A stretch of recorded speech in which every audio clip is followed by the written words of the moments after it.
cooperation with the Chardon High School Booster Club, present Chardon Hilltopper Football. Tonight's cablecast of the Ohio High School Athletic Association football tournament is presented by the Cleveland Clinic. Tonight's game features the Comets from Solon and the Hilltoppers from Chardon High School.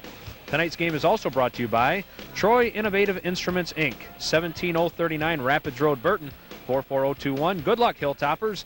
Boswick's True Value Hardware, Chardon Plaza, 286-7155. By Security Federal Savings and Loan Association, Chardon Plaza, 285-2111. Since 1916, building the American dream. By Quay Buick and Suzuki, Cleveland and Shaker Heights, 721-6000. Quality begins with QUA. By Friedaball Well Drilling Company, 1-800-582-5479 for water and gas wells, pumping systems, and water conditioning systems. By Clemson Excavating, Commercial, Industrial, Residential, General Excavating, Roadwork, Demolition, and Sewers. By Bill Spear Chrysler Plymouth, Inc., Ohio's only 29-time winner of Award for Excellence, Route 6 east of the Square. By A.J. Goulder Electric Company, Concord, Ohio, 354-2880, Industrial and Commercial Experts. By Sitco, manufacturer of precision diamond and CBN tooling. By Chardon Dairy Queen, the treat capital of Chardon. By Quality Auto Group, Buick, Olds, Pontiac, GMC Truck. Our name says it all, Route 6 east of the Square. By Lawson Ford and Mercury, largest Ford Mercury dealer in the Tri-County area for sales, service, and leasing. Ken's Transport Incorporated, bulk haulers, 17444 Gar Highway, Montville. Go Hilltoppers. And by GTV. Tonight's game is also brought to you by Waste Management of Ohio Western Reserve, residential, commercial, industrial, first in service, Tri-County area. By Howder's Lawn and Sports Center, your Cub Cadet headquarters, 415 Water Street, Chardon, 286-1041 or 15711 West High Street, Middlefield, 632-5997. Stop in and see our full line of Cub Cadet power equipment.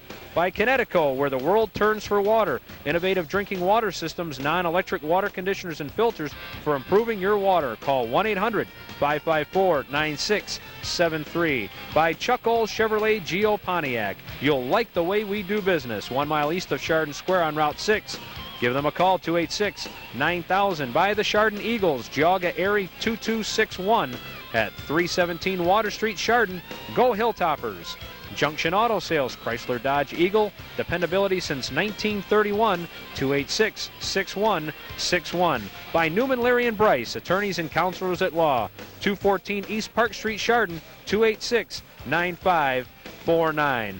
And hello again, everybody, and welcome to Chardon Hilltopper Football. I'm Craig Dees, joined as always by John Walsh. Tonight, we're at Finney Stadium at Baldwin-Wallace College as the Chardon Hilltoppers take on the Solon Comets. And you can see by the looks of the apparel tonight, the weather is cold, but the good news is, John, it's not going to snow, and the field is in relatively decent shape. I don't know about the guarantee of not snowing, but the field is in good shape. As you can see on the sidelines there, you see the piles of ice. They scraped this away earlier to make this field playable, and it's in fairly good shape. We should have a good ball game. There still is some icy spots in the field, and the field is rock hard. When these guys go down tonight, it's going to feel like they're falling on top of some concrete. But let's get to the game at hand. The Chardon Hilltoppers came off a tough win last week against Willoughby South, and they're geared up for this rematch against the only team that's beaten them this year, the Solon Comets. Yeah, revenge is a factor, as well as the fact that they don't feel the Comets beat them. They feel like they beat themselves with turnovers, 4 of them in the game, and just not playing up to the level they can. Hopefully they worked at that in practice, and we'll turn it around tonight. And one of the keys for Solon tonight is Terrence Brown. He's a fine tailback, 26 total touchdowns on the year. They also have to watch out for this guy on special teams because he's got that capability. Well, him and Carter, number 2. Number 1, number 2, I don't know if that equates to their speed, but both of them are just flat-out burners. Terrence Brown is definitely a Division I back, and that's something that the defense of Chardon will have to be concerned with tonight. Well, we're looking forward to a good ball game. We'll step aside. We'll go upstairs. We'll have tonight's opening kickoff. We'll do that next. You're watching Chardon Hilltopper Football on GTV.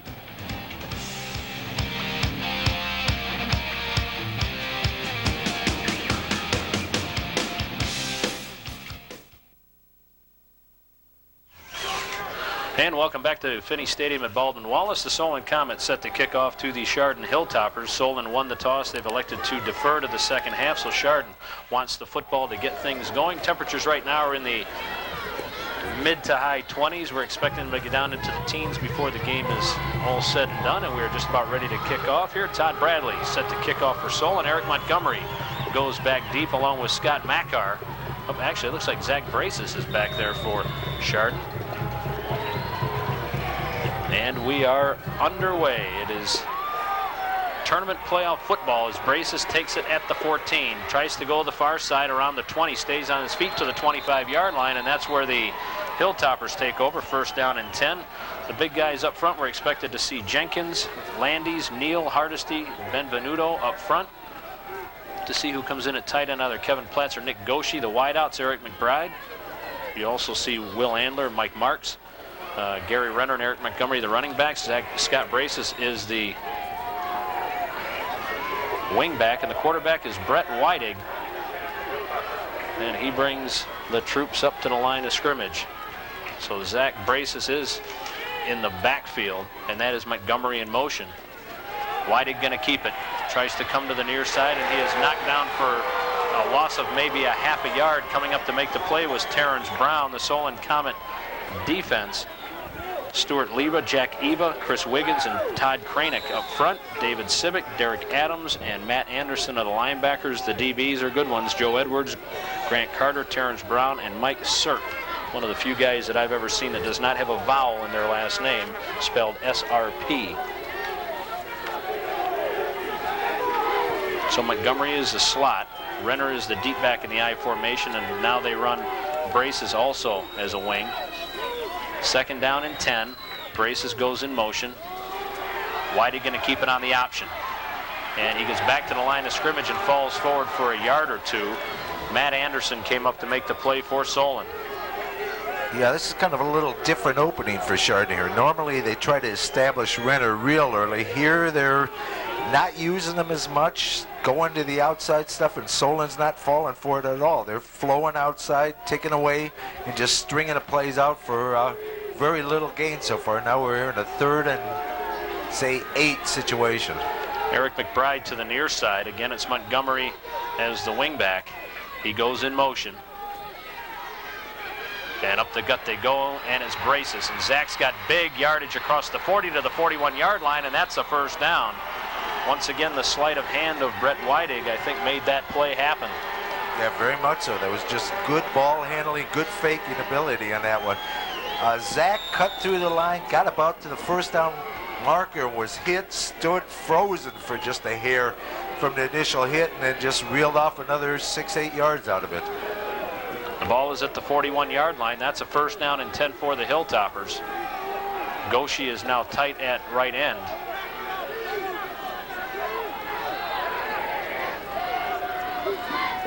Again, Braces goes in motion. And they give the ball to Renner, and Gary comes across the 45 to the 46-yard line, so nice gain of 5 on the last play. I'll tell you could see from that one, their initial opening. Watch how the players flow towards the outside there. They're kind of ignoring Renner, but Renner has it. As you can see, they're not closing in on him like they normally do, so maybe that initial opening of going to the outside will open up Renner in the middle, because like we were talking about last week, Chardon is definitely a team that sets the tone off the fullback, and they like to get him established. This week they went just the opposite. Are moving the ball quite well right now. Second down and 5. Scott Makar in at one of the wideouts now. Weidig to throw, tosses it intended for Braces, and over the head of Zach Braces at the 50-yard line.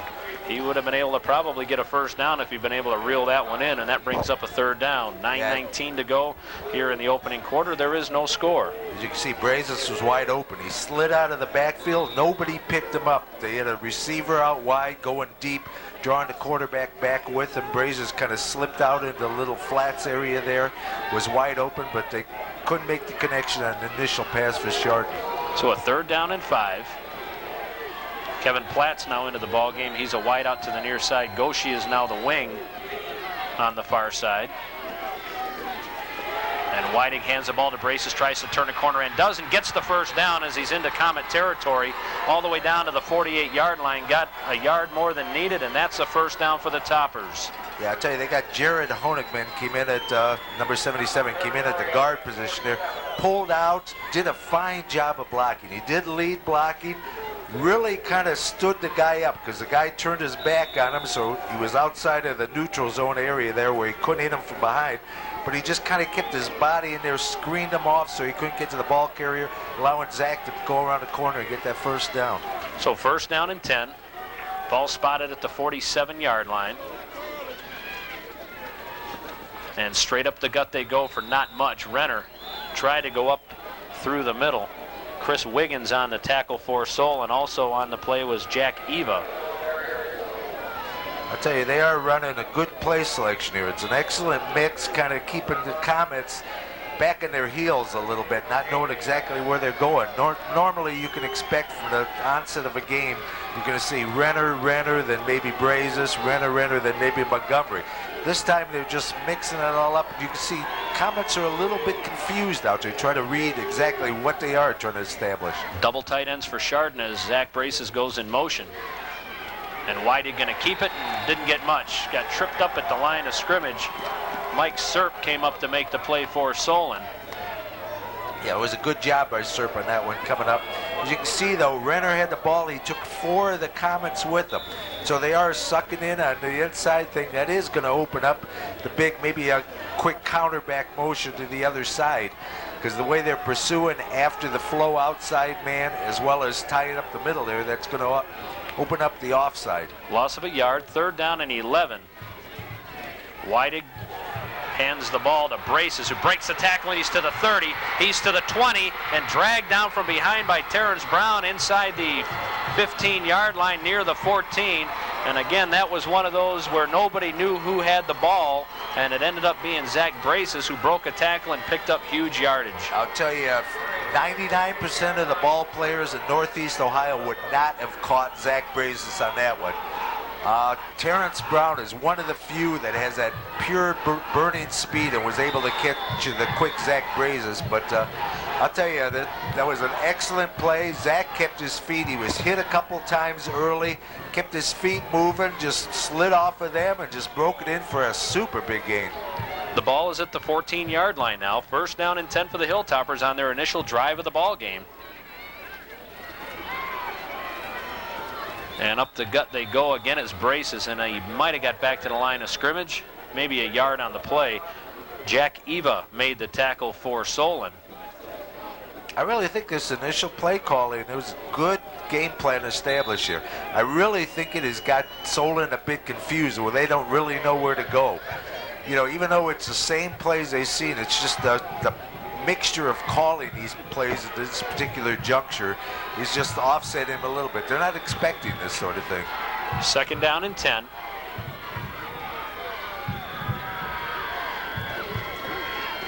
Whiting hands the ball to Brazos, who tries to turn the corner and maybe picked up a yard or two as he's tossed out of bounds near the 13-yard line. Yeah, Zach did a good time running that there. As you can see, somebody's going to knife in, grab him around the ankles. They're right there, and he breaks through that. Somehow gets around that corner. There really wasn't much room there, but he got a couple of yards out of a play where really wasn't anything available to him. So third down, 8 yards to go. They spot the football at, well, now they're moving the sticks back a little bit. They've got it at the 13, so that makes it a third down and 9. I expect we're going to come to the left with something or other here. Montgomery goes in motion. Whitey going to keep it. Looks, little toss pass, and he has a receiver who slips and falls.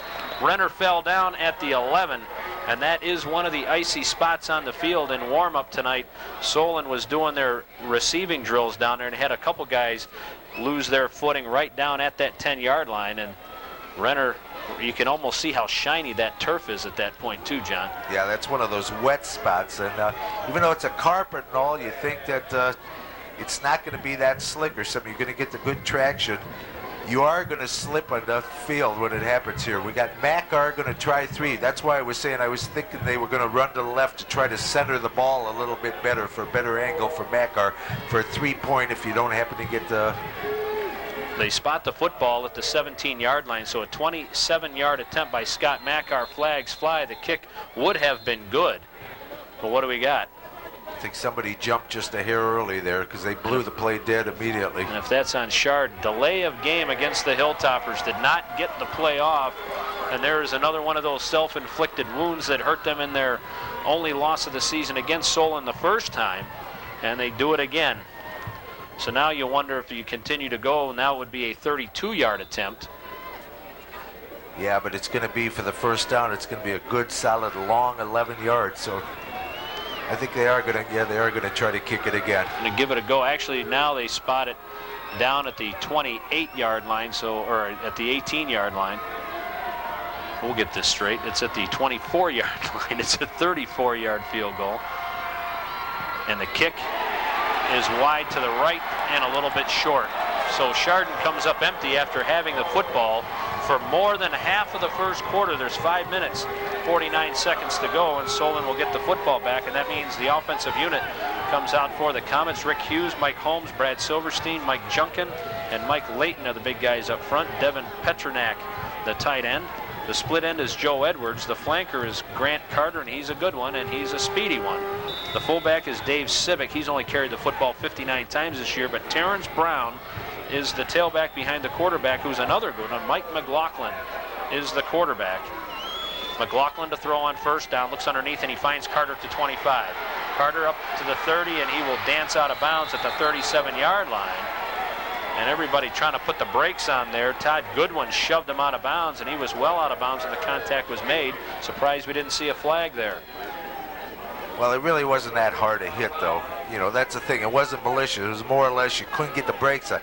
This is what they want to try to do, is get the ball to one of their speedsters there and just let them turn on, which is exactly what Carter did on that play. First down and 10. Joe Edwards is split wide to the far side. Grant Carter to the near side. First down and 10 for the Comets. Civic, the fullback, plows for maybe a yard. The defensive unit for the Hilltoppers, Keith Jenkins, Ken Hardesty. Steve Taylor makes his return to the Hilltopper lineup. We'll also see Jared Honigman up there. Ken Fester at the other defensive end. The linebackers, Ryan DeWeese, Nick Goshi, who had a whale of a game last week against Willoughby South. Todd Goodwin is the other linebacker. Ryan Davis, who tonight will be wearing number 27 due to a very wet jersey due to a cooler spill. Ryan Beeler, Eric Montgomery, and Scott Mackar round out the backfield. Gain of 2 on the last play, 2nd and 8. And the ball is batted down by Goodwin. Boy, I think if Todd would have seen that quicker, Johnny might have picked it off. I think this is just watching films. You see how Goodwin's just kind of hanging there. That what they're trying to do is get the ball in the hands of Grant Carter out there. In the initial Solon Chardon game, he didn't have any receptions whatsoever. So they're doing those quick little things where the corner's got to drop off to respect that speed so he doesn't burn them deep, and they're just dumping it and let him run with it from that point. Third down, 8 yards to go for Solon. McLaughlin rolls, looks underneath, looks for Carter, and it's, well, I tell you, if Eric Montgomery again was looking to make the hit, if he'd have been bird dog in the football, he might have had an interception there. I tell you, Montgomery was coming up to just lay one on Carter, though. Make him realize you don't pass in my territory. As he was coming up, you can see him lowering for the hit right there. He was playing the man rather than playing the ball on that, but Chardon held him here, which is good for the defense. They've been playing super Just playoffs. Bowling into punt and a nice high kick.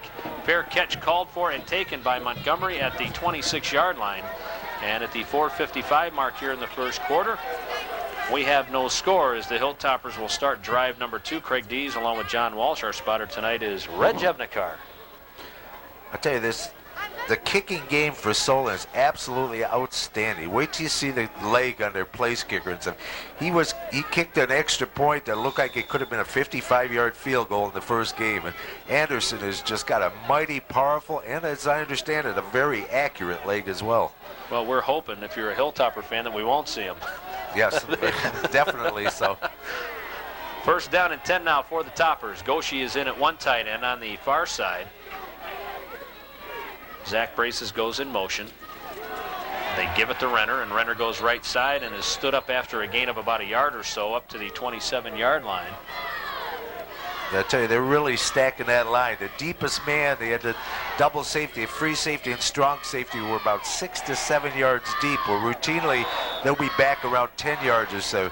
They're bunching it up, putting all those men in the box. Though again, it is a couple of their speedsters that they have up playing that closer. I'm sure they can run his back as fast as they can run up.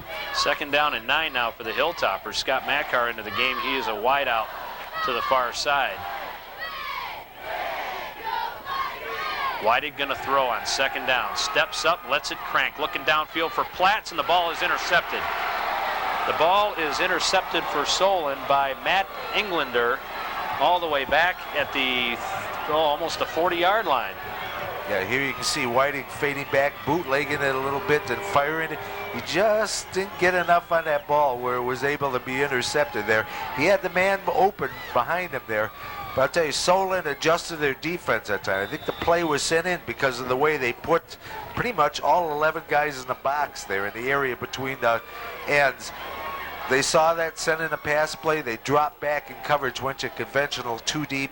They were about 10, 12 yards deep. Were able to cover it well.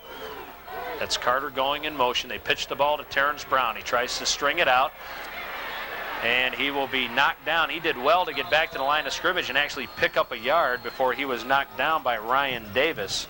So you saw a little slippy. They had him sealed real good. As you can see, Goodwin out here having it sealed, but then he lost his footing, got screened out a little bit, and he was just able to get a little bit of that corner to get that 1 yard where, like you said, it could have been a 2 to 3 yard loss. They strung it out real nice on him. Gain of a yard on the play. Brown did well to get back. He had 1,553 yards on 198 carries this season. 22 touchdowns on the ground. 2nd down and 9. And McLaughlin to throw. He looks downfield looking for Carter. Carter being guarded by Montgomery, who did not come up with it, and that was caught. Montgomery tried to swipe it away, and Carter somehow caught the football all the way down at the 20-yard line. Yeah, I think that was just pure concentration. Like you said, Montgomery tried to knock it away. He just missed. He was there. His coverage was excellent. He just missed time when he slapped away at the ball. Carter kept his concentration going, came up with it. Good defensive play. Unfortunately, he just missed the ball, and an excellent reception by Carter. You know, I hate to belabor the point, but another play that if he was playing the ball and not the man, he might have been able to intercept that ball because it was a little underthrown. 1st down and 10. Ball outside the 20. Straight up the gut they go to the fullback, Civic, and he breaks tackles all the way down to the 11-yard line. And that'll be close to a 1st down.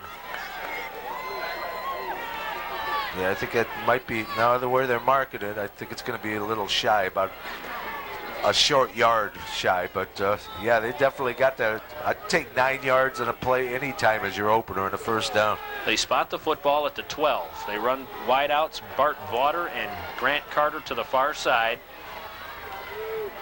2.5 minutes to go here in the opening quarter. There is no score. And they hand the ball to Civic, and he's got the 1st down as he puts the football near the 10-yard line. That was kind of strange because Civic took the football and the tailback, Terrence Brown, just stood there, did not move from the line of scrimmage. That should be easily a 1st down as it's almost on the 10-yard line. And they're going to bring the sticks in, but from where I'm looking at here, I don't know. Yeah, it looked like it's by a yard maybe, no? Yeah, I don't see where that's even worth a measurement unless we got that bad an angle, because the tip of the ball is laying just about on the yard marker, and it was a good 2 to almost a yard away from where they had the stakes on the sideline. So that should be a 1st down fairly easily. Maybe it is an angle. Yep. That's a heck of a lot closer than I thought it was.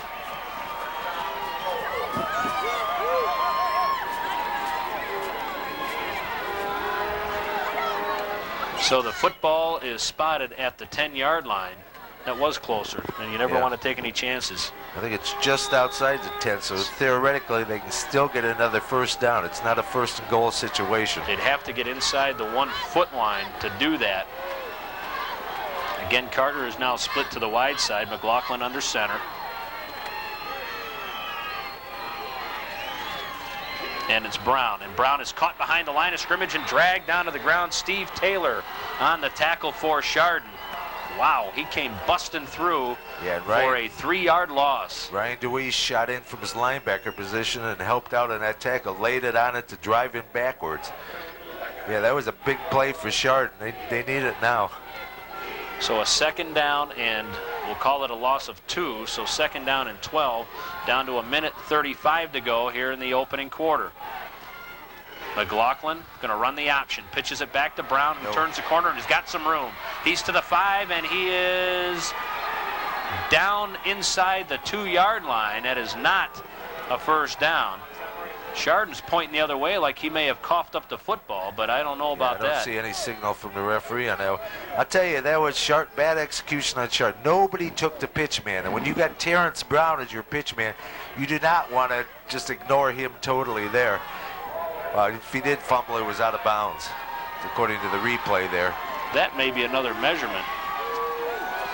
Have to see if that's a first down or how close it is to a first down, and then they may move the sticks in to spot the ball.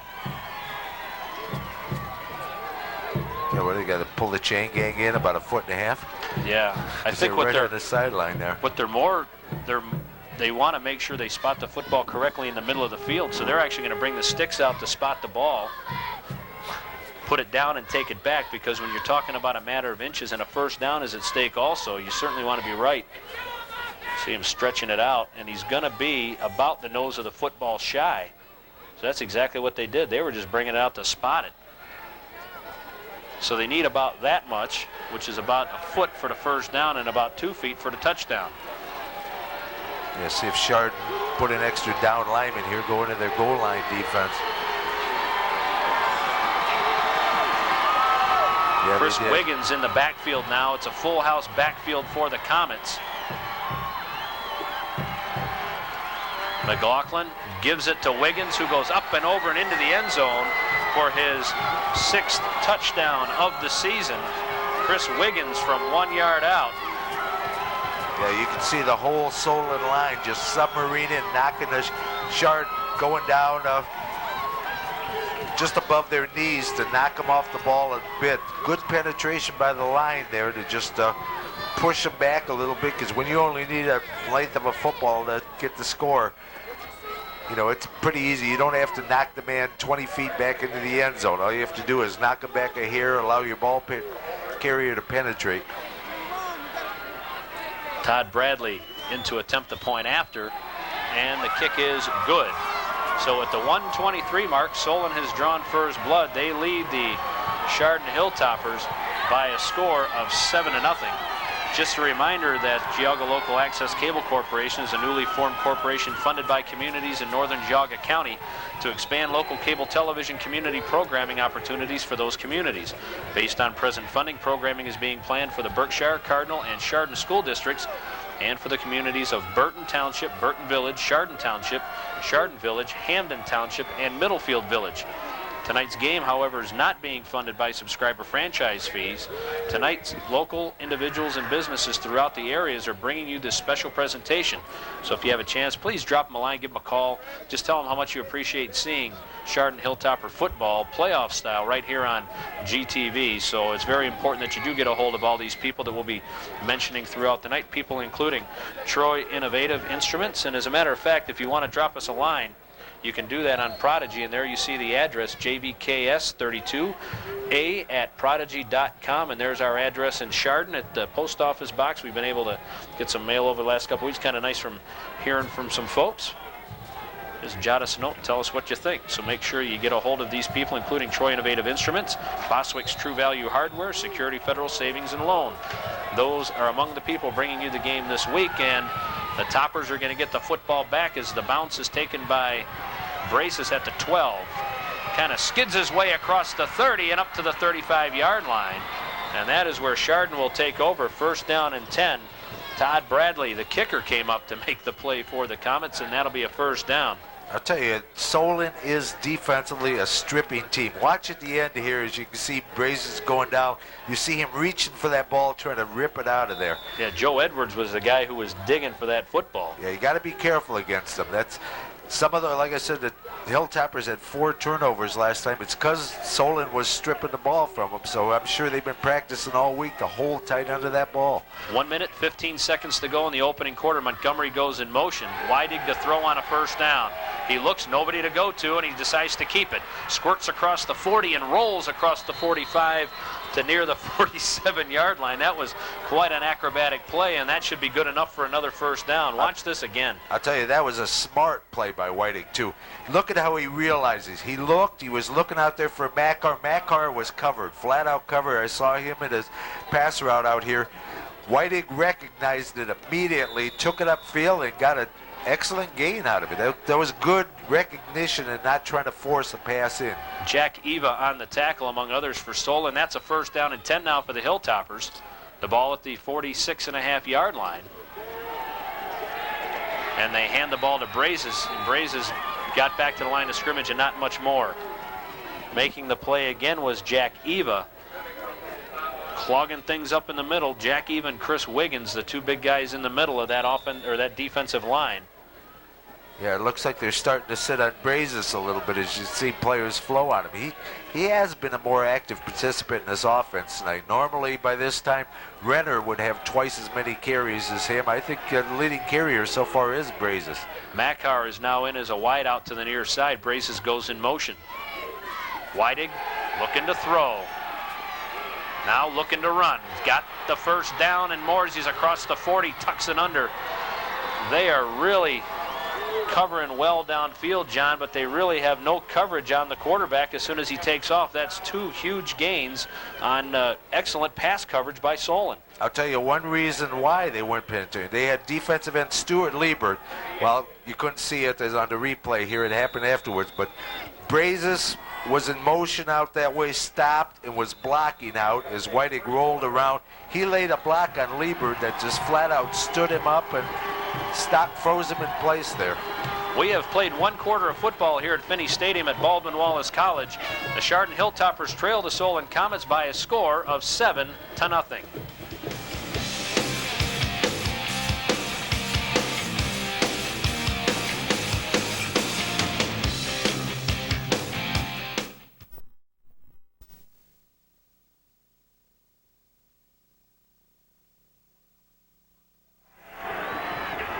We begin quarter number 2. First down and 10 for the Hilltoppers. They've got the football on the Solon 38-yard line. Montgomery goes in motion. Whiting to throw. Looking deep. Looking downfield and has a man in and out of the hands of Eric McBride. He had his man beat. He got Joe Edwards all turned around and almost came up with the football, and that would have been a huge gain. Boy, I'll tell you, that was a little timing pattern. He wasn't turned around looking yet when Whiting aired the ball. He kind of was running, which is one of those nice pass plays that deceives the defender. He has no idea the ball's on his way, so he can't react, turn around and look for it. And I'll tell you, Whiting did put that ball in the money. Unfortunately, McBride just couldn't come up with it. Makar now into the ball game as a wide out to the far side. Goshi is tight at right end. Second down and 10. We are just underway here in the second quarter. Chardon trying to get their second sustained drive of the night. And they give it to Renner, and Gary goes across the far side and picks up about 4 as he barrels his way down to the 34-yard line. Yeah, it's hard to say what they're going to come with here. I'll tell you, this is a good drive. This is a good answering drive. Right after Solon came in with that scoring drive, which also was an excellent drive, Chardon's offense just came back and just started moving the ball very methodically down the field. They got a good one going, but they got a very crucial third down play here, which I'm sure is pretty much 2-down territory, especially if they can gain another 3 or so on this particular play. Chardon doesn't like what they see, and they take time out at the 11:19 mark. We should also tell you that other programs we're planning for the winter include school events featuring the students for Berkshire, Cardinal, and Chardon systems. And we hope you enjoyed the election results. That was last week. You may not have agreed with the election results, but I hope you liked them. We also plan on programming Channel 24 with news and information, public service announcements, video valentines, birthday greetings, and much, much more. This service is just for Northern Geauga County, and we certainly do welcome you aboard if this is the first time you've seen what is going on with GTV and the Geauga Local Access Cable Corporation. We're glad you could join us. If you have any programming suggestions, you can always give us a call. We'll give you the address and all that good stuff later on. There you see the score, 7-0 Solon, who defeated Chardon earlier this season on an error-filled game by Chardon. But then again, good teams do take advantage of those errors, John, and Solon certainly did that night. Oh, well, that's a whole thing. I mean, getting up to the playoff level of play, you got to have a combination of skill. There's no teams out here that don't have it. Plus, you got to have that little feature of luck. And if you couple both of those together, you got a shot at going all the way. It's a 3rd down, 6 yards to go. Montgomery goes in motion. Again, Weidig going to keep it, and he goes on across the far side inside the 25 to near the 24-yard line. Another nice run by Brett Weidig, and that'll be another 1st down. I tell you, Solon was keying on the middle there. You look, Weidig's not taken, the pitch man isn't taken. They just didn't defense that at all. It's not like it's a surprise that Chardon runs the option play. I'm a little surprised that both of them got out there and they had no defense at all and were able to cut it up. Weidig made the good choice. They're going to give you the wide open run right to the 1st down stakes. Take it. Why take the chance of pitching it? 1st down and 10 now for Chardon. The ball's at the 25-yard line. Weidig to throw, being chased, being hit, gets away from the first man and can't get away from the second man. He is covered on the play by Stuart Lever. The initial hit he was able to get away from, but Lever came and polished them off. Matt Anderson was the man who was there first. Yeah, the blocking broke down a little bit on that right-hand side, and it ended up being a huge loss. As you can see, he's just cutting right through. Somebody released just a hair early on Lieber and allowed him to trail after. There was just nobody to pick him up. Whitey did a good job getting away from the first one. Yeah, Matt Anderson from his strong side linebacker position came with a healthy blitz there. 2nd down, 21 yards to go. The ball all the way back now to the Solon 36-yard line as Montgomery goes in motion, and Weidig to throw. A little dump pass, and that is incomplete. Pass was intended for Eric Montgomery. On the coverage was Joe Edwards, and that'll bring up a 3rd down now. Yeah, that was a nice little play. I kind of like it. Unfortunately, they weren't able to execute it properly. But rather than going for the full 19 or so they needed, or 21, I'm sorry, they went after just half of it or so to get themselves in reach to get the 1st down. That's good play calling, rather than trying to go for the whole thing all at once. Scott Mackar is now into the ball game. He is the wide out to the far side. 3rd down, 21. Montgomery in motion. Weidig to throw. Hit as he throws, kind of a wounded duck, and is caught. Zach Braces has it all the way down to the 1. That was another one of those plays where that could have been intercepted. But Dave Civic could not come up with the play, and it went right into the hands of Zach Braces. Yeah, again, that's good concentration on Braces' part. But like you said, that ball was underthrown a little bit. The defender actually did have a little bit better of an angle on it, but he wasn't able to come up with it. Braces kept his concentration intact, came up with the reception, turned it upfield, and got it down to inside the 1-yard line. Chardon's threatening. 1st down and goal. What are the chances of seeing Renner now? Probably pretty good. Oop, unless we're going to straight up the gut they go with Weidig. Did he get in? I think so. Touchdown. Chardon gets into the end zone. Brett Weidig leaned in from 1 yard out. It looks like he got it by plenty. Let's see it. It looks like it there. Yeah. His whole body was in, even his feet. I can understand the late call on that, because from up here it looked like it was no contest. He was definitely in the end zone. I guess the referee just must have lost sight for a second and had to unscramble the pile to look for where Weidig was. So a couple of 1 yard runs. One by Chris Wiggins of Solon, and now one by quarterback Brett Weidig from Chardon. The PAT by Scott Mackar on the way.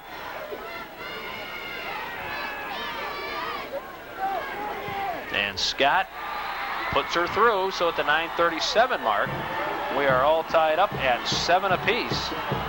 That was a nice drive by Chardon and a good way of coming back, John, after they allowed a nice drive by Solon to get into the end zone. Oh, excellent. Because I'll tell you, those drives take a lot out of you, but this offense of Chardon's put the heart right back into the team again. Now they got it. Defense will come on the field. And I'll tell you, last week the defense just played flat out excellently.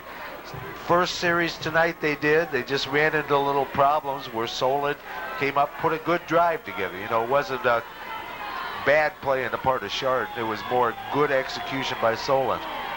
We should also tell you some of the other sponsors who are helping to bring you tonight's ball game: Quay Buick and Suzuki.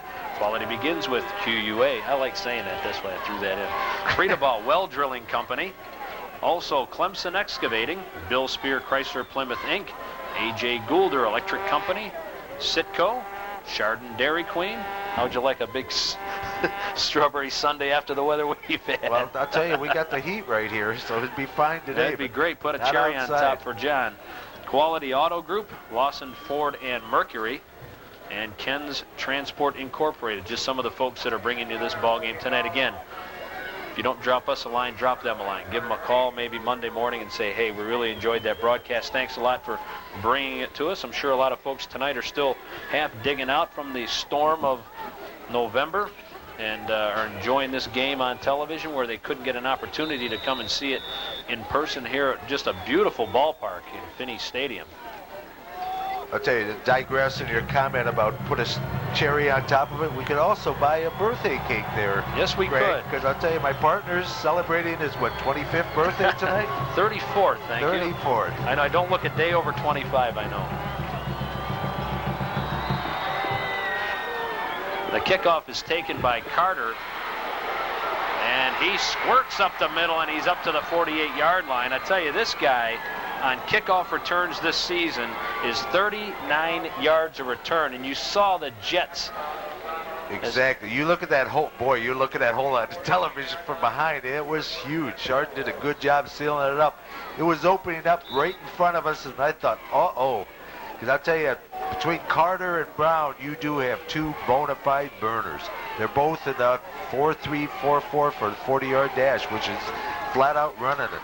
Fabulous field position for the Comets as McLaughlin rolls out. Now he's going to keep it, and he gets whacked out of bounds. Todd Goodwin was there, and McLaughlin goes over to visit the Chardon fans, who I'm sure giving him the business on the far side. Mike McLaughlin on the season carried the football 57 times for 512 yards. Not too shabby. 7 touchdowns on the ground. That's almost 9 yards a carry.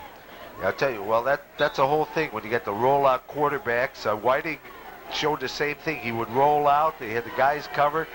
If you don't contain him, he's going to get his 9 yards or so.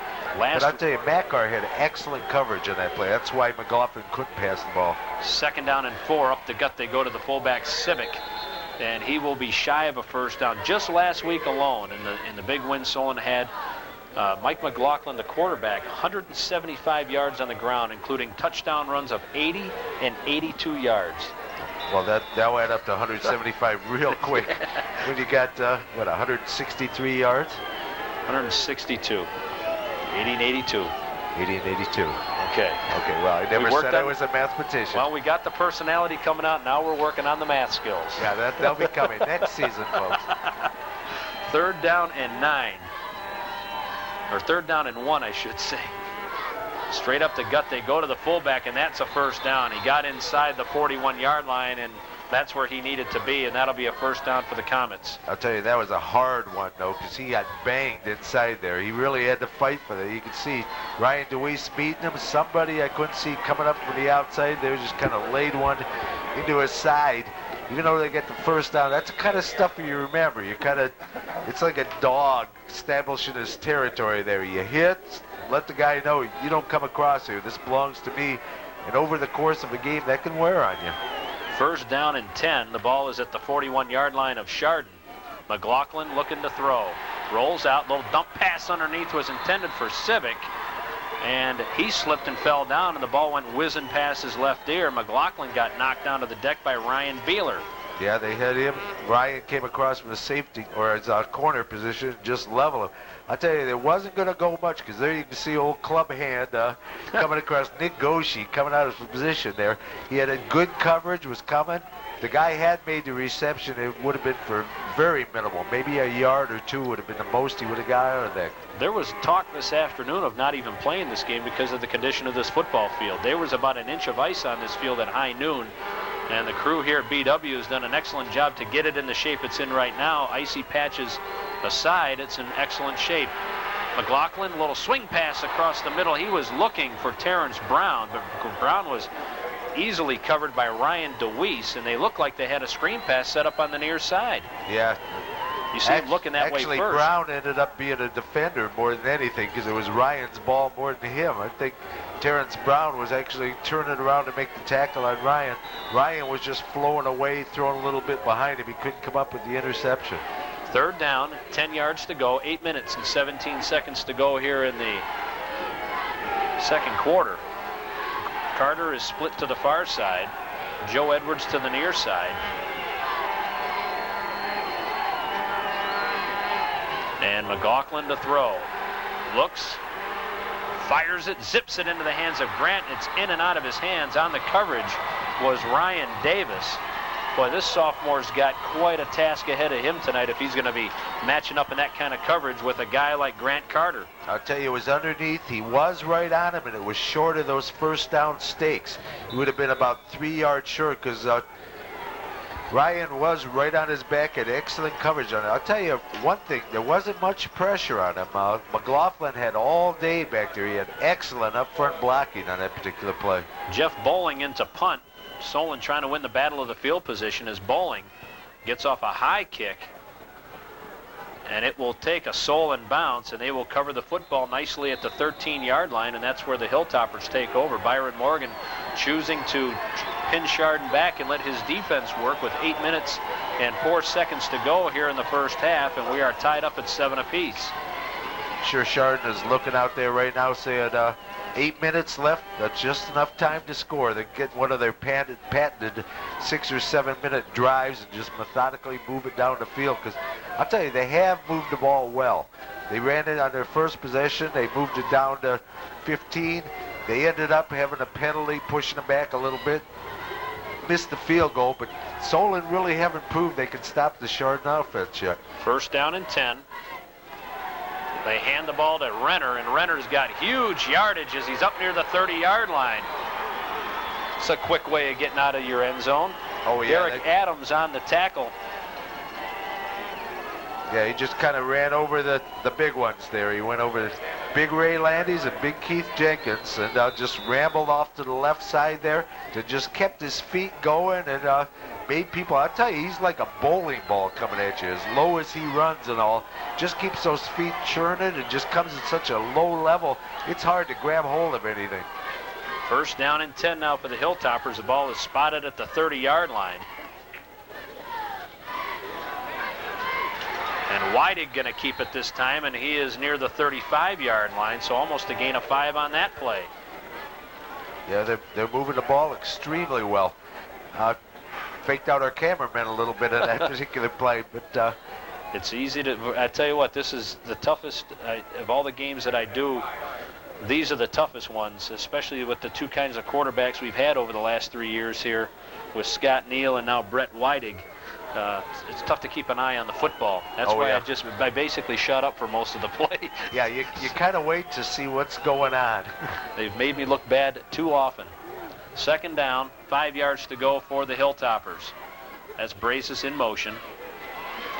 Weidig going to keep it again, and he picks up another couple of yards. He's about halfway to where he needs to be for the first down. Coming up to make the play again was Jack Eva, who's done a nice job. Helped out there by the linebacker, or the nose tackle, Chris Wiggins.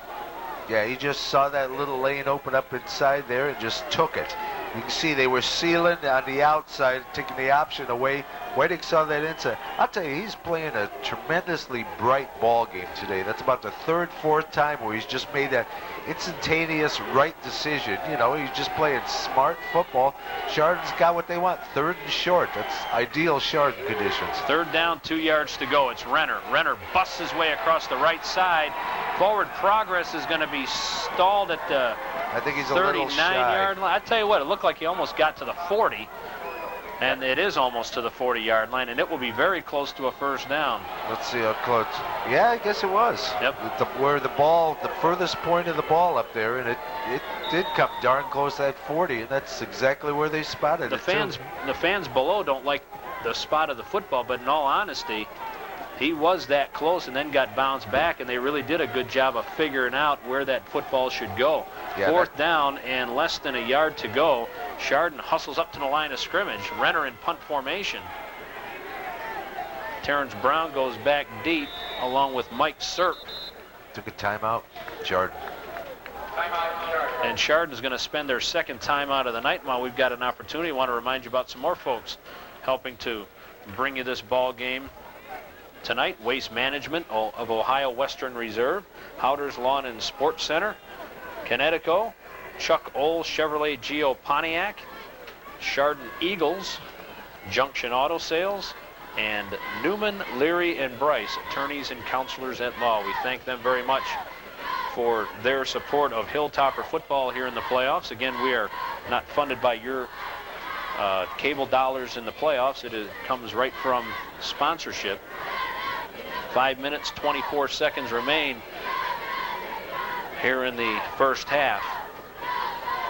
I'll tell you, Chardon has taken care of, adopted this football team in the last several years. The road games they go to, they bring huge followings with them. Playoffs, they stay, because you're sitting here in miserable weather. This game is going to be played, tomorrow morning, again Wednesday. So, a lot of people coming who really don't have the kid playing. It's just good support. 4th down and a foot, and they punt it, and they kick it wisely away from Terrence Brown. And they will line this thing up, and they will spot it at the 33-yard line, but we'll take it because you don't want the ball in the hands of that young man who has certainly proven to be quite a force this evening. Oh, yeah. Anytime you can keep the ball out of the hands of that receiver. That's why Renner angled it a little. He might have given up 5-6 yards of his punting average or something, but, Terrence Brown or Carter could just kill you on the return. So 1st down and 10 now for the Comets. The ball's at the 33-yard line. That's Carter going in motion. And they give the ball to Brown, and he tries the right side and is tripped up. Coming up off the bottom of the pile there was Todd Goodwin. Yeah, Todd came from his linebacker position, slid across, fought through the lead blockers there, came underneath and just took on Brown. Kept him from a bigger gain. He got about 4 yards out of that, but it could have been much bigger because there really wasn't anyone backing him. He could have broke a real long one on that one. Gain of about, we'll call it 4. 2nd down and 6. McLaughlin to run the option, pitches it back to Brown. He gets to the 40 and crashes across the 40 to the 41-yard line. A couple yards shy of a 1st down. Ryan DeWeese on the play.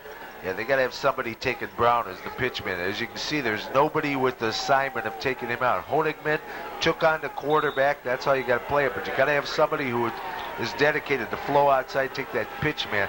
When you got a dangerous burner out there, you don't want to give him any open field to start running because the speed plus a couple of moves, and you got big problems. 3rd down and 3 yards to go. The clock continues to run. 4 minutes and 5 seconds to go in the first half. McLaughlin to throw.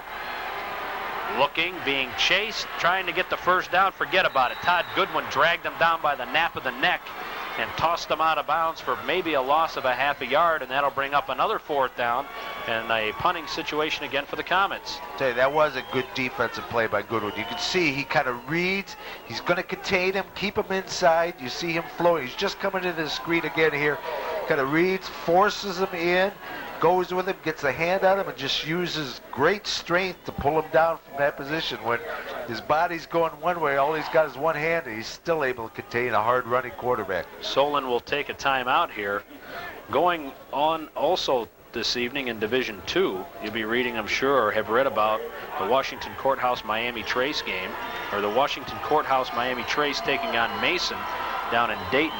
At Barberton Sharkey Stadium, Akron Buchtel, the nemesis of Chardon last season, taking on Akron Springfield, the #1 rated Division II team in the state of Ohio. And the other game in Division II tonight is Columbus Waterston versus Fostoria. Those are the only 8 teams left. And after this weekend, we will be down to the Final 4.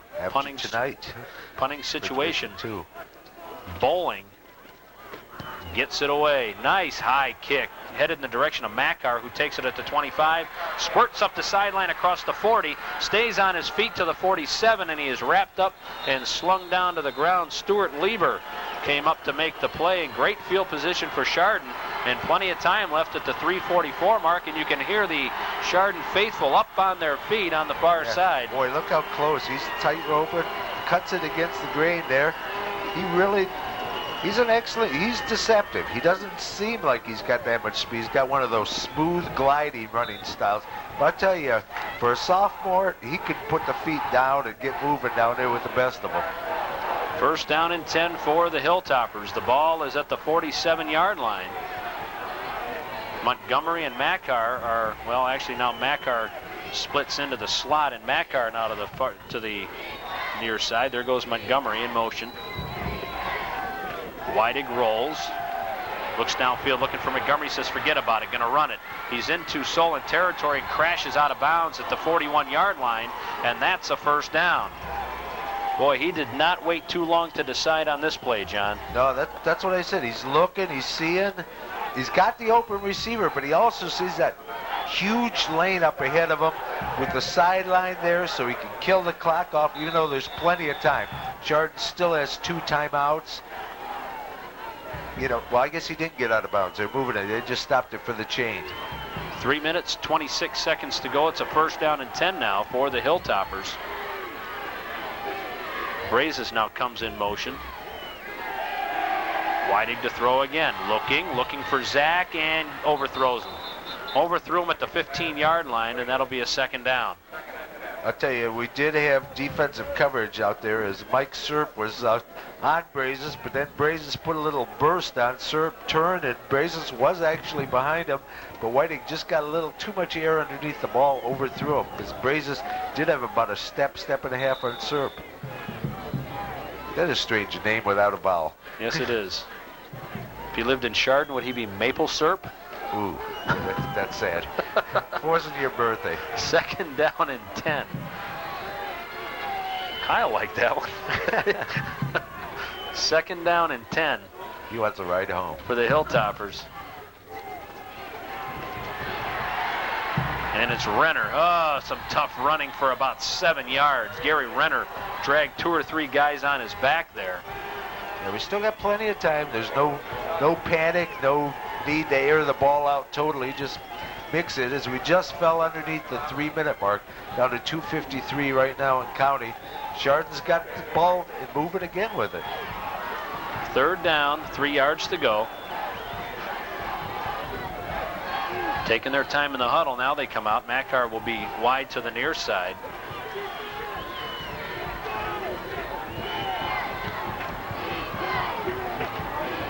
Brazes goes in motion. Weidig to throw. Brazes stays in the block. Weidig tucks it under. He's got the first down. He is down to the 26-yard line, and flags fly. Not quite sure what the call is going to be here, because there was Hilltoppers and there was Comets. It could be a hold or it could be a face mask, one or the other. I'm guessing face mask, because they kind of threw it right at the receiver. We'll see here on the replay, see if somebody just goes a little too high and grabs at the face mask. Nope, hard to tell. Right. Clipping. There was some Chardon some Chardon players down there in one of those areas, and that's tough. The good news is it comes from the spot of the foul, which is a 25. That'll take it back to the 40, so it'll be a net loss of 6 yards on the last play. And so that'll bring up a third down and 9 now. Yeah, that's the good news. The bad news is that's a first down lost, and it's not 15 yards further down the field.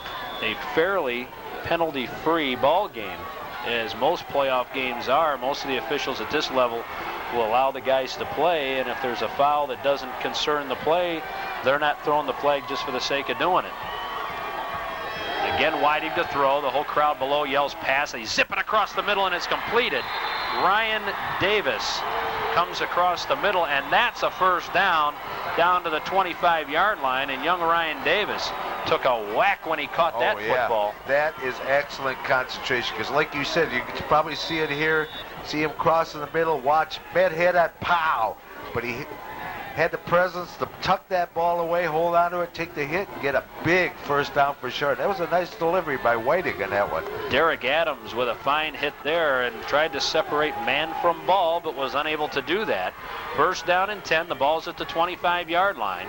Weidig to throw again. He looks. He steps up in the pocket and does not get back to the line of scrimmage. He loses a yard.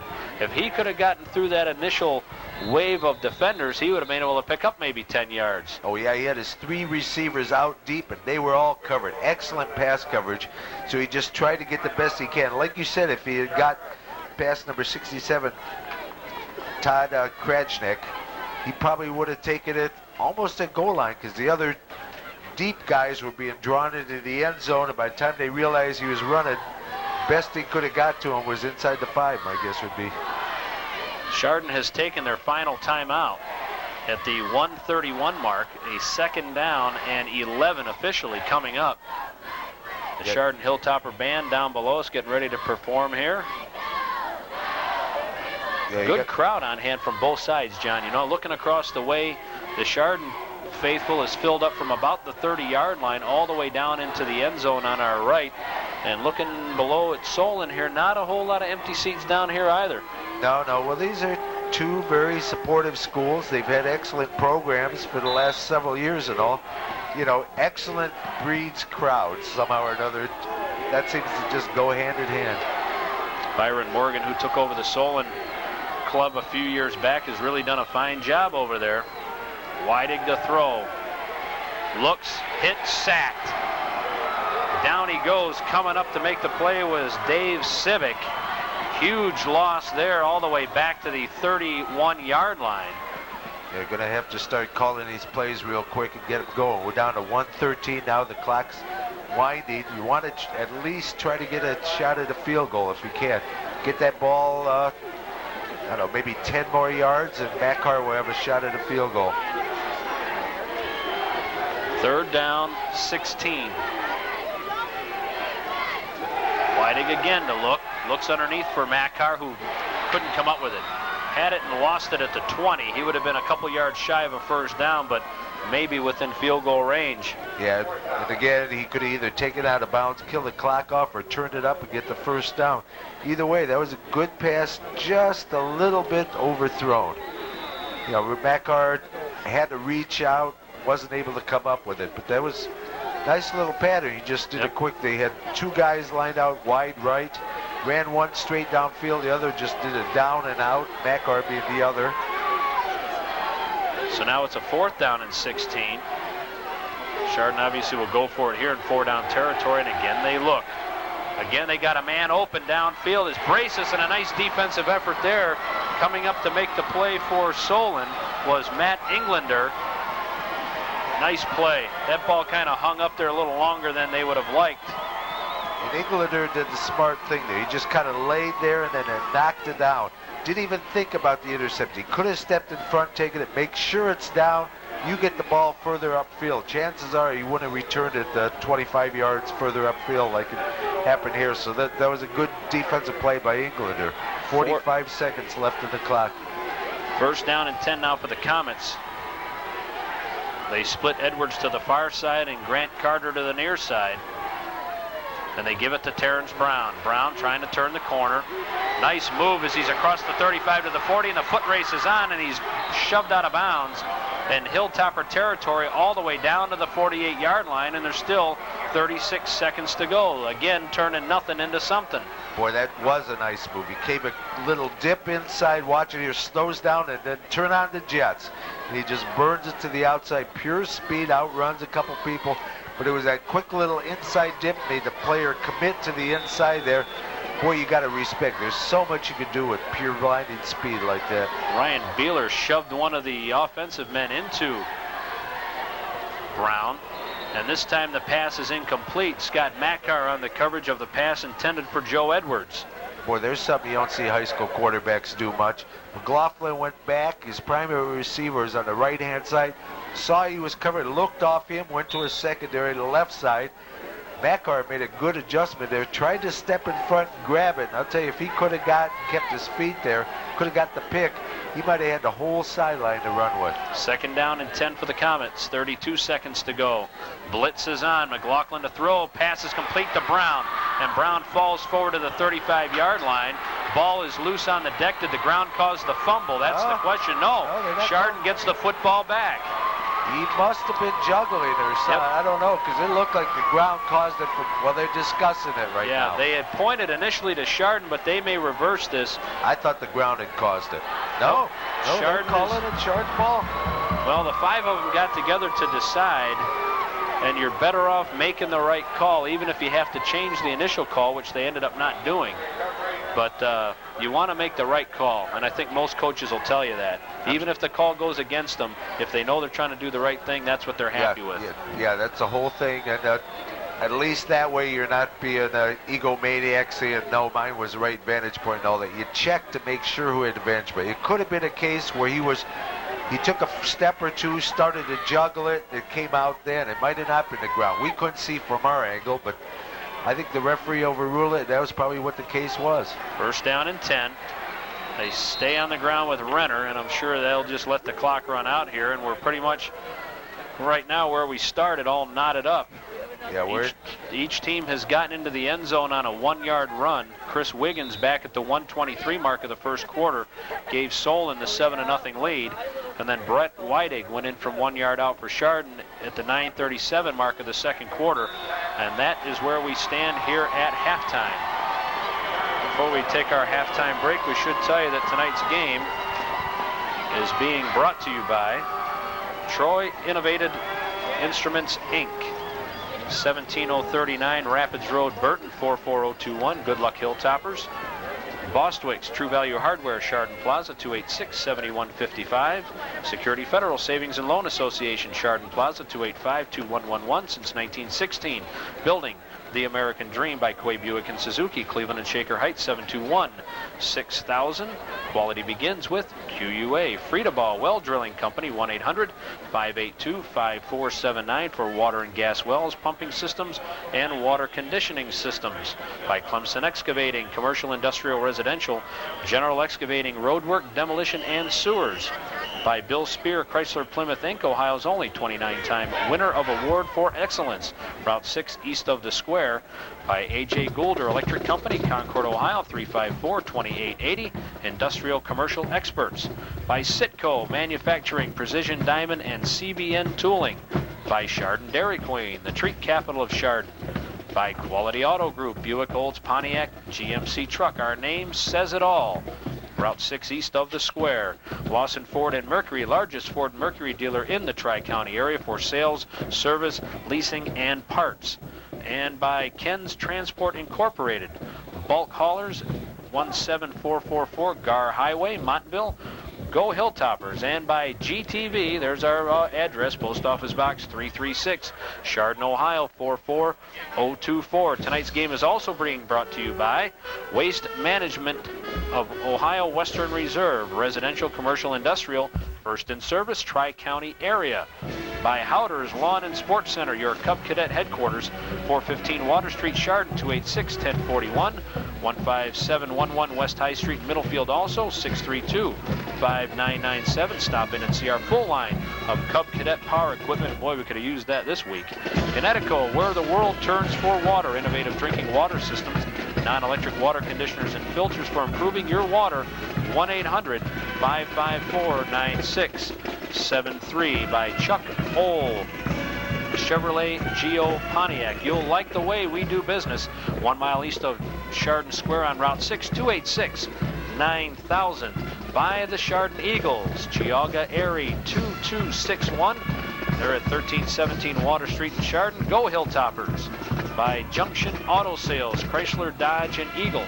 Dependability since 1931. They're at 286-6161. By the law firm of Newman, Leary, and Bryce, attorneys and counselors at law, 214 East Park in Chardon, 286-9549. That's the people that are bringing it to you this week. Dan, do we want to go straight down to the field or want to take a little break first?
And welcome back. We're at halftime here at Finney Stadium at Baldwin Wallace College. The Solon Comets and the Chardon Hilltoppers are all tied up at 7.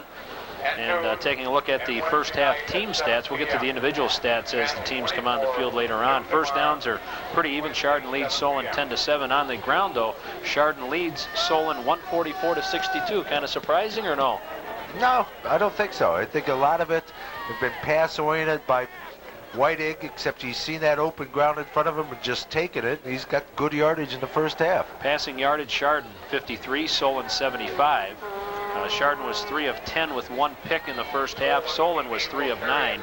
Total yardage, 197 for Chardon, 137 for Solon. And anything else of significance? Not really. Just the score, 7-7. It's down to 1/2 of a season of football for somebody.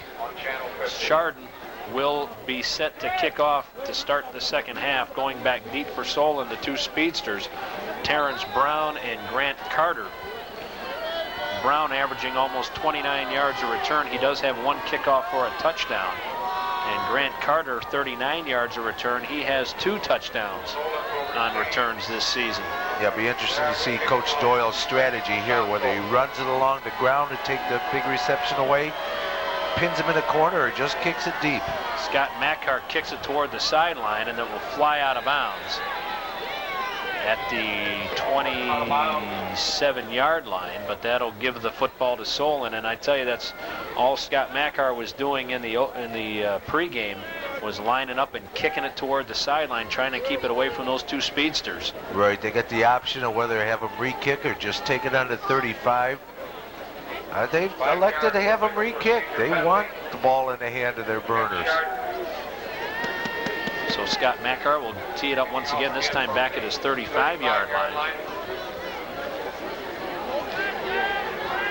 And they'll just keep doing it if he kicks it out of bounds. So they're trying to force Chardon's hand here because they want the ball in the hands of Brown or Carter, you know, because they do have that threat. All of a sudden, 10 seconds from now, they can have another 6 points on the board.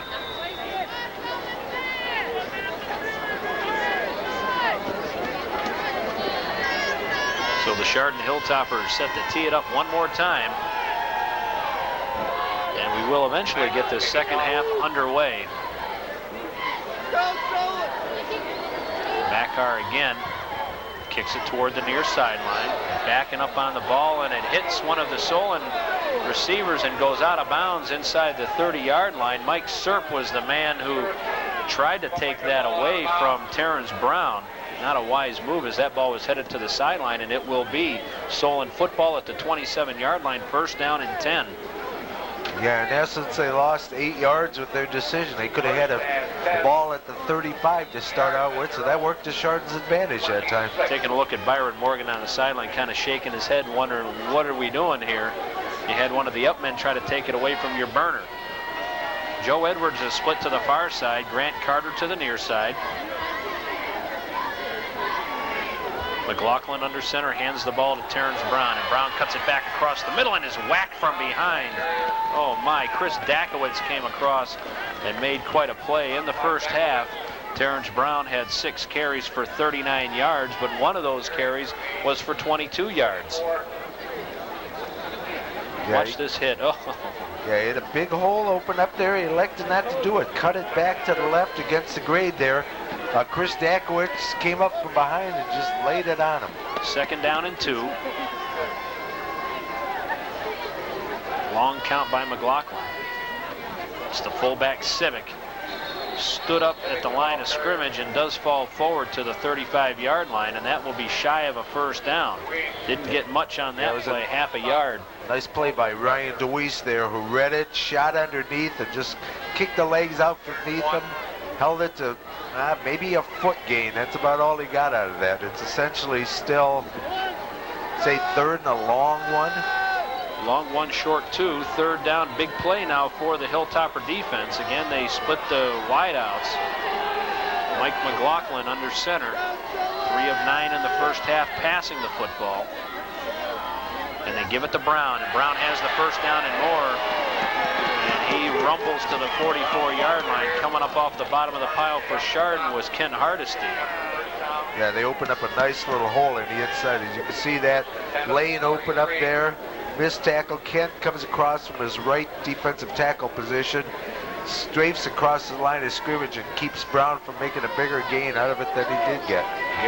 Grant Carter splits to the far side. He had 2 catches for 58 yards in the first half. First down and 10. McLaughlin to throw. Pump fakes, hit, and goes down. Coming in to make the play was Ken Fester. Oh, he just ran him over like a freight train. I tell you, McLaughlin got up a little bit shaky here. Did you get an all-out good coverage again? Fester comes in from his end position, just lays it on him. Really, really nice. But again, that was set up by good secondary coverage by Chardon. I'll tell you, both these secondaries have been playing outstanding ball. There's been a goodly amount of passes from historically running teams here, and they've just been blanking them, have excellent protection. 2nd down and 15 to go. Civic is lone setback as Brown is a wide out, and the pocket collapses, and down he goes again. Steve Taylor along with Kent Hardesty double teaming the quarterback McLaughlin, who gets sacked for the 2nd straight play. Taylor loops to the outside, gets by his man, and Hardesty just comes right up the middle, bull rushing, takes him down. Excellent work by that up front group for Chardon. That's exactly what they need. They got to get those guys involved in the play a little more. Get pressure on that quarterback, take their passing game away, get to Brown before he can get his feet moving. 3rd down and 19. Steve Taylor had 11 ball games to think about this game tonight. And he is welcomed back by this Chardon defense as McLaughlin throws as he gets hit, and the ball is complete to Carter, who gets shoved out of bounds shy of a 1st down. He does get it up to midfield, and a 4th down and 3.5 will await the comments. Yeah, you had good pressure coming from Goodwin and DeWeese out there, I believe it was. Yeah, there's Goodwin right there. DeWeese backing up behind him, got the pressure on it. Ball delivered, but he fell about 3 yards shy. So he had the 19 yards to pick on that one. Here's the 4th punt by Bowling. He had 3 punts in the 1st half, averaging 31.7. His longest was 34. Montgomery and Mackar stand back at their own 20-yard line, and the snap is a good one. And another good kick, kind of a wobbler, is going to bounce and take a Solon bounce inside the 20, and the Comets will cover it at the 19, and that's where the Hilltoppers take over at the 8-minute and 36-second mark here in the 3rd quarter. The Hilltoppers get the football back for the first time here in half number 2. Yeah, defense did their job. I'll tell you, one adjustment they made, they're running a little more stunning upside, where they're looping guys to the inside, crossing around and all that sort of stuff. You can see a difference there as all of a sudden they're penetrating, getting into that backfield, disrupting the offense of Solon. That was one adjustment they made at halftime. We'll see what the offense did. 1st down and 10 for the Hilltoppers. The ball's on the 19-yard line. Same starters in the backfield for the Toppers. Straight up the gut they go. It's Gary Renner, and he moves up ahead to the 23-yard line. Picks up 4 on the play. Renner in the 1st half only carried the ball 8 times for 35 yards, including 1 run of 17. Dave Civic on the tackle for Solon. Yeah, again, that's all you need. Chardon fullback getting a 3-4 yard average, which is essentially about 3.5 yards in that particular play. You do that 3 times in a row, and that's 1st down. That's exactly Chardon football. Just ground about 3 yards in a cloud of dust like the old Woody Hayes teams. 2nd down, 7. And we've got movement up front. I think Kent Hardesty jumped. One of the Chardon backs went in motion. Yeah, you can see the penetration right there in the replay. I don't know if that's Hardesty or not, but it's left guard who's ever playing there, which I believe might be Kent. So that'll move the football back to the 18-yard line. So that'll bring up a 2nd down now and 11. Zach Brace has carried the ball 6 times in the 1st half for 57 yards, including a 34-yarder. And Brett Weidig, 14 carries, 52 yards. His longest was 16. Weidig also through the air was 3 of 10 for 53 yards and 1 pick. 2nd down, 11, 7:35 to go, 3rd quarter. Montgomery goes in motion. Weidig hands the ball to Braces, and I'm not sure he got anything. He may have even lost some yards. Yeah, there wasn't much open up there. They tried a little deception counter on that one. Well, they moved the stakes just a hair. He gained about a foot and a half. Derek Adams on the tackle for Solon. So 3rd down and long await the Hilltoppers. So the Solon defense coming out fired up here in the 3rd quarter as well. You can hear the Solon faithful below us. Interesting to see if Chardon keeps on the ground or goes right to the air here in this 3rd and long situation. They pitch the football to Montgomery. He's got some blockers, tries to get around the defender, Joe Edwards, and can't do it. Only gets to the 21-yard line, picks up 3, and a 4th down coming up. on the tackle for Solon was Dave Civic. Well, there's a play. I've been watching Chardon pretty much all season long, and I haven't seen him pull that play at all. That's one that you kick in these special plays for, just to offset teams once you hit the playoffs and all. Show them something they've never seen before. Gary Renner to punt on 4th down, had one punt for 27 yards in the first half, and he drops the snap, but he still gets it off, and it's a low-line drive kick. And that's going to be, he had to rush that kick, and now they're angling for the sideline. We'll have to see where it goes out of bounds, and it goes out of bounds in Chardon territory at the 44.5-yard line, and that's where the Comets will take over, 1st down and 10. Actually, I don't think he did have to rush it that much. As you can see, they were setting up their return team, so he really didn't have much in the way of pressure on him. But, once you drop that ball, you think you got all kinds of pressure. You look, you don't see a Comet there. You finally see one coming. But he had time to set up his punt. It's just tough to realize you do have that, because once you get that ball, you want to get your foot on it as quick as you can. I think that's a busted play. McLaughlin going to be run out of bounds by Todd Goodwin.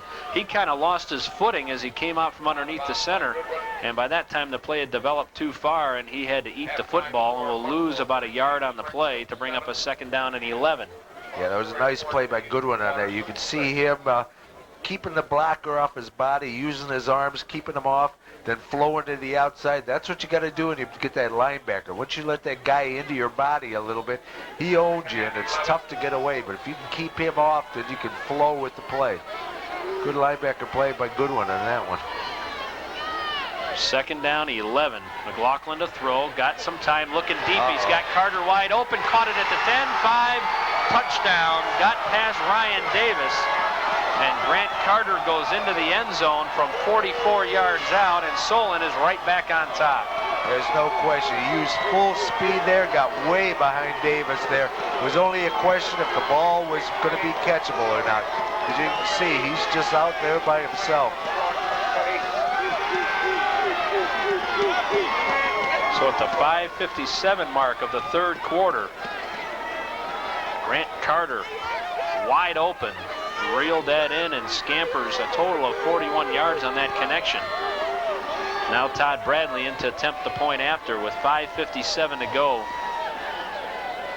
here in quarter number 3.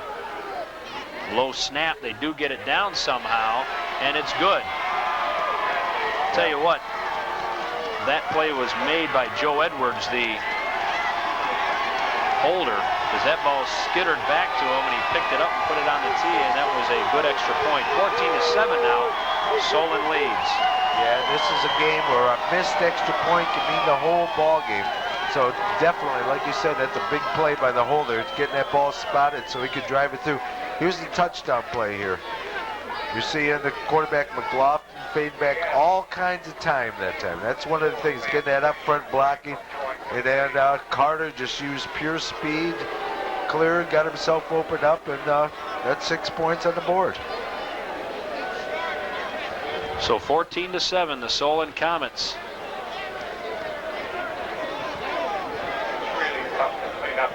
The last 2 games that they have played, or the 2 games that the one game against Chardon and then last week in the playoffs, they were able to jump out to a 14-7 lead and never look back.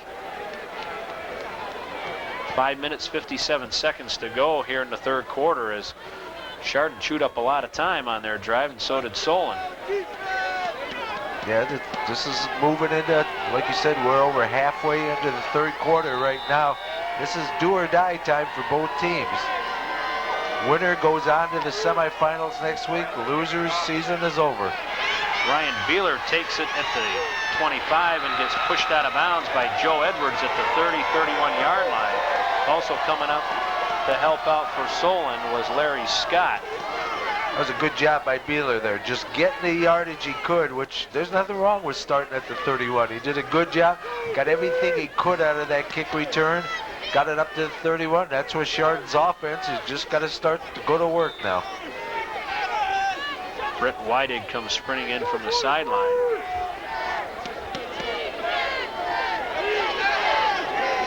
I'll tell you, you just get a good drive going here, and you just kind of pull the heart out of Solon.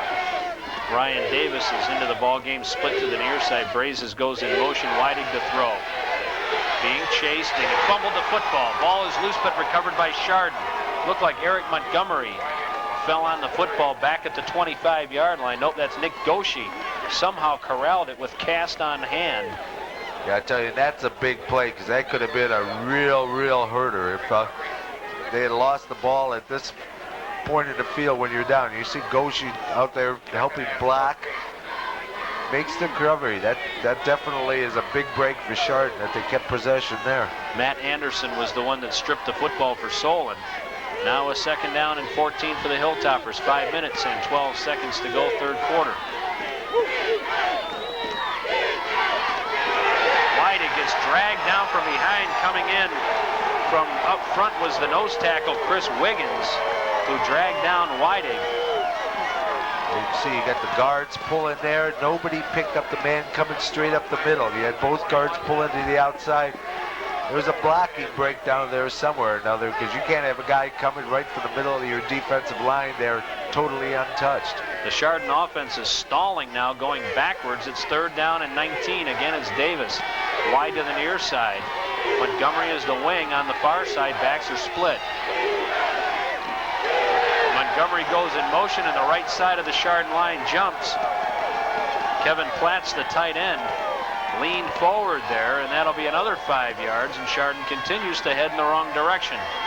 Yeah, this is definitely not something they needed right after Solon came off the score there, where they're having sputtering problems with their offense. They're missing the assignments, making little mental mistakes and stuff.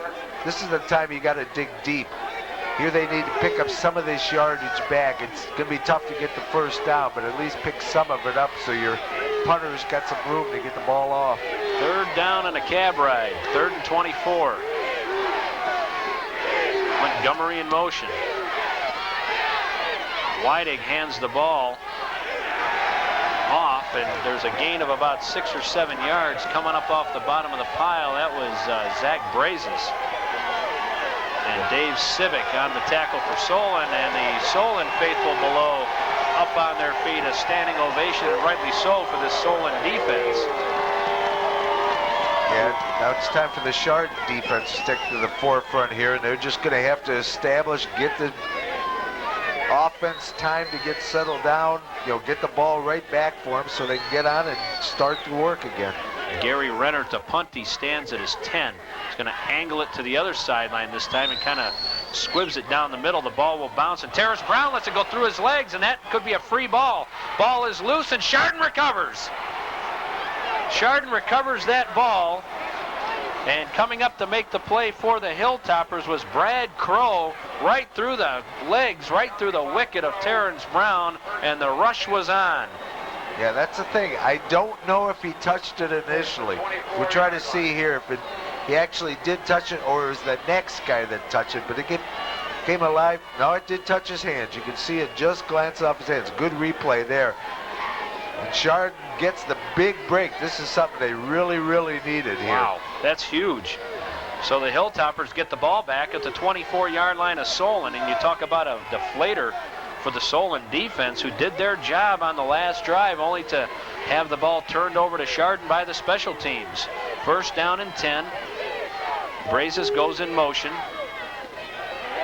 It's Renner, and Renner doesn't get too far. Boy, he got popped as he hit the line of scrimmage. You could hear that all the way up here. Yeah, you could see him bouncing almost in a stand-up position. Watch, he gets hit squared on here, and you say, pow. Lifts him up. Good getting underneath him. Thing is, that's getting the penetration, getting to him before he can lower and start getting his power build up. That's how you take a power run out of the game, is get the penetration, get in the backfield before he can really get his head of steam build up. No gain on the last play. 2nd down and 10. Scott Mackar now in the game. He goes in motion. Whiting to throw with Mackar out in front. Whiting going to run it. Puts it under his arm and takes it up near the 21-yard line. So only a gain of about 3 on the last play. Tell you, he did have Ryan Davis over there. He was wide open. McLaughlin had dropped back in a safety position. If he had delivered the ball early to Ryan, he could have been open for a good 10, 15-yard gain on that particular one. Chris Wiggins made the tackle. Wow, they spot the ball at the 22-yard line. Better get the field glasses out. My angle was bad that time. 3rd down and 8. Weidig being chased. Hit as he throws, and it is incomplete. He was hit as he threw. Matt Anderson came in on a blitz. They tried to get him out of the way and let Brett Weidig throw the football, but he could not. So that's a 4th down. Yeah, they're just sending, they're anticipating which way Chardon's going to be rolling on their little pass play. Taking the chance, sending the linebacker from that side. And I'll tell you, when you guess right, you create all kinds of problems for that offense. Looking across the way, a very subdued Chardon crowd right now, but the Hilltoppers have the football, and they're taking up all kinds of time here. They were in the huddle for a long time. They're going to have to call this play quickly. They do get it off. Weidig to throw. Looks, fires into the end zone, has a man, and in and out of the hands. That was Eric Montgomery, and a flag flies. Yeah, he looked immediately. There is a flag in the end zone, and if that's pass interference, that'll be 15 and a first down. We should get a shot at a replay. Look, I really didn't see it live, but I'll tell you, Montgomery, face guard. He did not turn back and look. You can't stick your hands up in the air and just screen the guy if you're not going to look back and see. And that's exactly what Montgomery called, and he turned to the referee and reinforced it with him. So 2 big mistakes by Solon, one on the special teams and one on the defense there. Is the defender back on that play for Solon was Mike McLaughlin, and Mike had excellent position on that play, John. As you said, all he had to do is if he turns and looks back to the football. No penalty. There's no flag. And that's a first down now for the Hilltoppers. They'll spot the football at the 11, which means Chardon can get a first down at the 1-yard line. Boy, this offense has got to kick in right now. They've been given 2 big breaks here to perform. They got to do it. Weidig goes straight up the middle to Renner, and Renner pounds his way inside the 10 to maybe the 9. Maybe 2 on the last play. Yeah, it's almost 3, a long 2-yard gain on that, but that's a good opener. That opens up the middle there, and then maybe even hit the middle again, and then you can open up the outside. Get them thinking as to where it's going. Try to guess them, anticipating. If you happen to make the play call, what they're not guessing, you can have the big one. 2nd down and 8. Again, as Brace is in motion. And up the middle they go. Touchdown. Gary Renner somehow got through the middle of that pile and rambled into the end zone from 9 yards out, we'll call it. Yep. 9 yards out. That's your classic keep your feet moving. Watch, you'll see. He's flat out stopped. See if you can see the legs here. Look at the legs moving. Look at the legs just driving. If you're hit, that doesn't mean you're down. Till you hit the ground, you're still a ball carrier. Use those legs. That's where all your power and drive comes from. Excellent illustration there by Renner. We've said it all along that Renner's one of those guys that just because you hit him doesn't mean he's going down. You've got to wrap him up and put him down. Makar with the important extra point, which is good. So at the 1:02 mark here in the 3rd quarter, we are tied up again, and we got a dandy going right now. 14-14 is the score.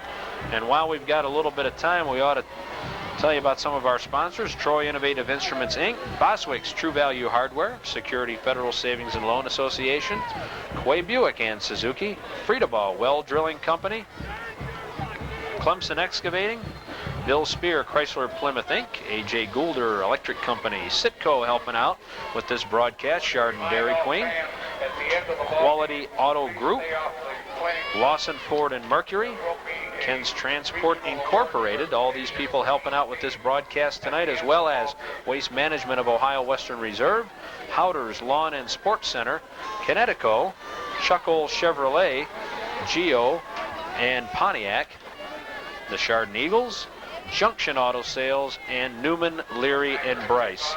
If you get an opportunity, give those folks a call or just drop them a little note in the mail and thank them for being a part of this ball game tonight. Without their support, you wouldn't get a chance to see this because the playoff games are totally funded by sponsorship and not the normal way we get ourselves on the air. So please do so and drop them a line if you're enjoying this ball game.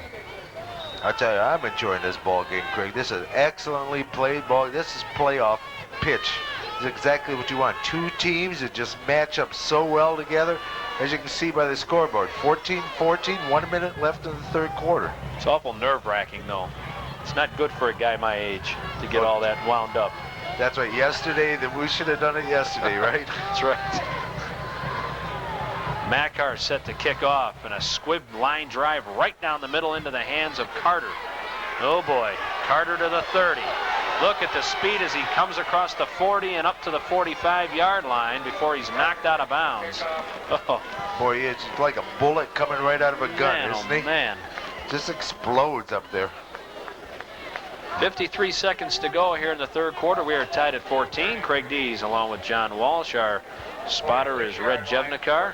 See the replay. Kyle Walsh helping out with the refreshments today. Life is good. Yes, at it BW, is. Isn't it? Yes, it is. It's very nice out here. Nice and warm. First down and 10. The ball's at the 46-yard line. McLaughlin under center. Again, Civic is the up back in the eye. We got all kinds of movement. And the Chardon faithful erupt on the far side. As Solon now with the mistake bug. Well, and legal procedure will be the call against Solon. You can see McLaughlin telling one of his teammates, signaling to the bench what the call was. Yeah, this is more something that Chardon could use, is seeing the ball moved in the other direction rather than coming at them. For a while there, it seemed like everything was going against them, though they were, inflicting the wounds on themselves. They were causing the penalties and all, but it's nice to see the other team go. First down and 15. The ball is at the 41-yard line of Solon.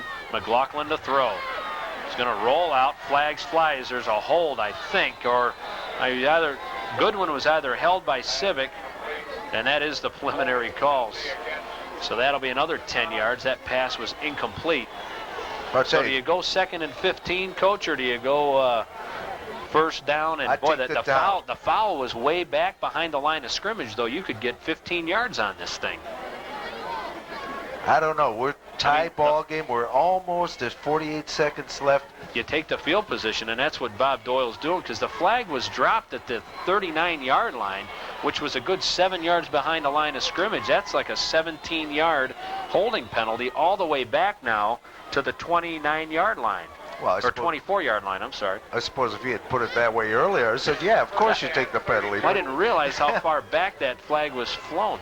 Now they run Terrence Brown as a wide out to the far side, as David Civic is only the single setback, twin receivers to the near side. And they hand it to Civic on a delay, and he goes up the middle, and Goshi gives him a shoulder and knocks his legs out from underneath him up to the 33-yard line. That was a good call. They went to the off back, the one that they really don't. He's kind of the sleeper back that's out there. You're not thinking about him. You're watching McLaughlin on his passing, his rolling out. You're watching for the dangerous Brown and all. Fullback kind of just gets it on occasion. That's the guy you want to eat up a little bit of territory. But Chardon came up, sealed on it real quickly, and kept the gain, so it wasn't too big a herder. Civic had 5 carries for 16 yards in the first half as McLaughlin goes back to throw. The pocket collapses, and down he goes. Coming up to make the play was Ryan DeWeese on a blitz, and that'll do it. We've played 3 quarters of football. When Solon gets it back, watch DeWeese again. Yeah, you had pressure coming from the whole middle there. DeWeese just happened to be the beneficiary of getting the seam to get to the quarterback. Well, Solon controlled the first half of the third quarter. Chardon has controlled the latter part, and we have played 3 quarters of football here at BW, and we're tied up at 14-14.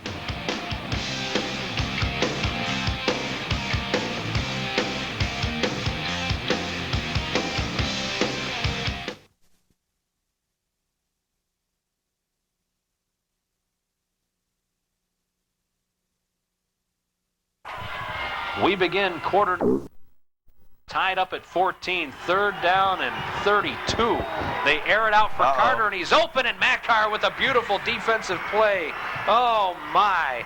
That was going to be right into the hands of Grant Carter, and Scott Mackar just did get a paw on it and knocked it away. I'll tell you, if he didn't get that, as you say, paw on it, that would have been 6 points, because there was nobody else that would have been able to cut off Carter's speed, and he was behind Mackar a little bit, but he leaped, got his timing right, and just swatted that one away at the end. Chardon defense came through with help from the Solon group, of course. Boy, what a terrific play there. Jeff Bowling to punt.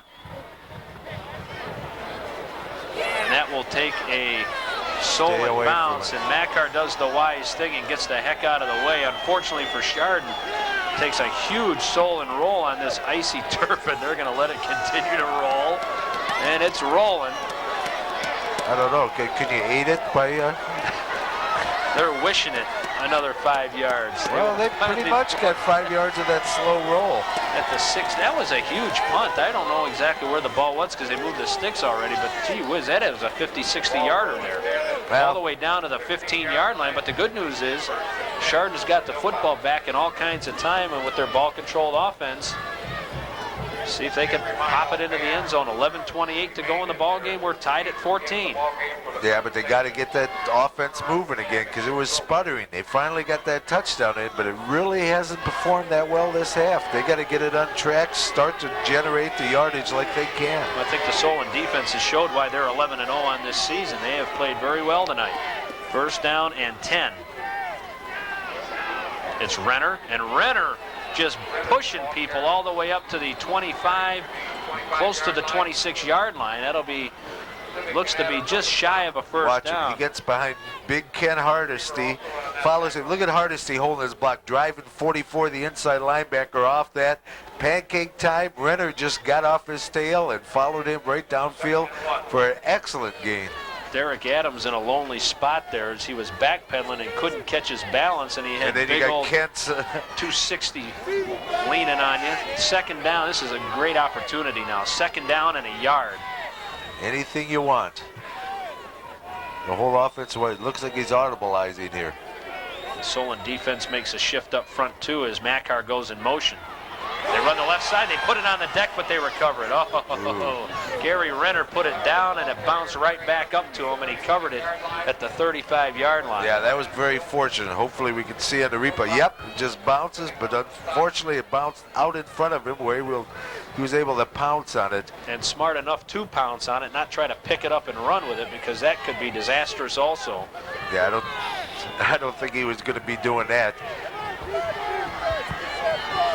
I thought he was going to lay there for a little bit because he came down hard on top of that ball. Might have got the wind knocked out of him, but he bounced right up from that. First down and 10. The ball's at the 35-yard line.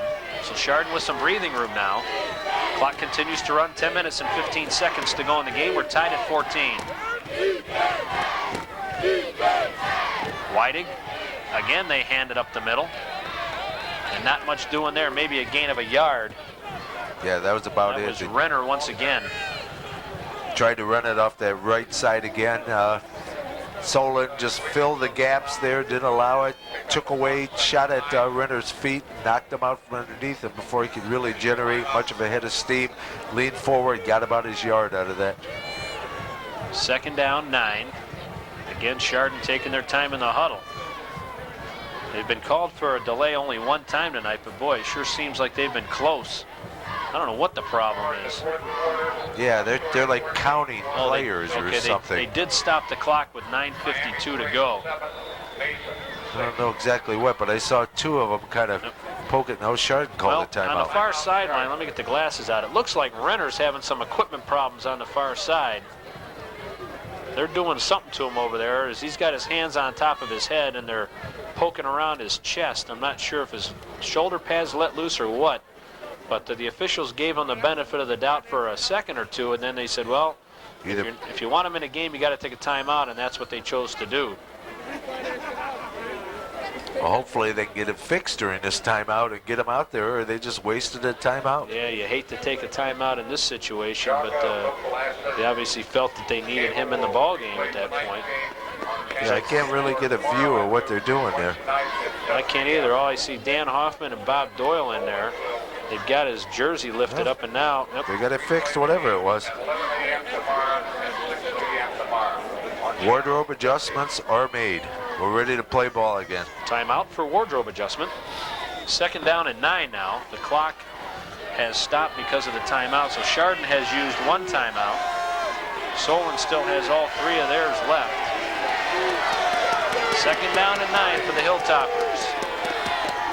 Trying to drive down the field and take the lead here. Brazes goes in motion. And Weidig going to keep it, and he slips and falls. Ah, that's unfortunate. Slipped and fell down at the 40-yard line. Coming up to make the play was Mike Serp. Yeah, got it up. Good gain again, though. We're sitting there 3rd, roughly 4. Baldwin Wallace has a big ball game here Saturday as they take on John Carroll, and they're hoping that the field thaws out for tomorrow, but it's getting worse as the night progresses. You can see on the field the shiny spots, like just to the right of the 50-yard line there, you see an icy patch. Most of the players, I should say all the players, have tennis shoes on, or basketball shoes. What do we got? Somebody jumps. Well, Neal snapped the football, but somebody was diving over the left side of the line. And illegal procedure is the call against Chardon, and that hurts. Boy, Turns a 3rd down and 4 into a 3rd down and 9. Watch it again. Neal it looked like he almost lost his balance up there. Yeah, I don't know. It looked like he snapped the ball early. Well, I guess he must have moved before he snapped it, though, or there would have been a penalty called on that one. Must have just, like you said, just kind of leaned forward, lost his balance of that. Kevin Platts is back into the ball game.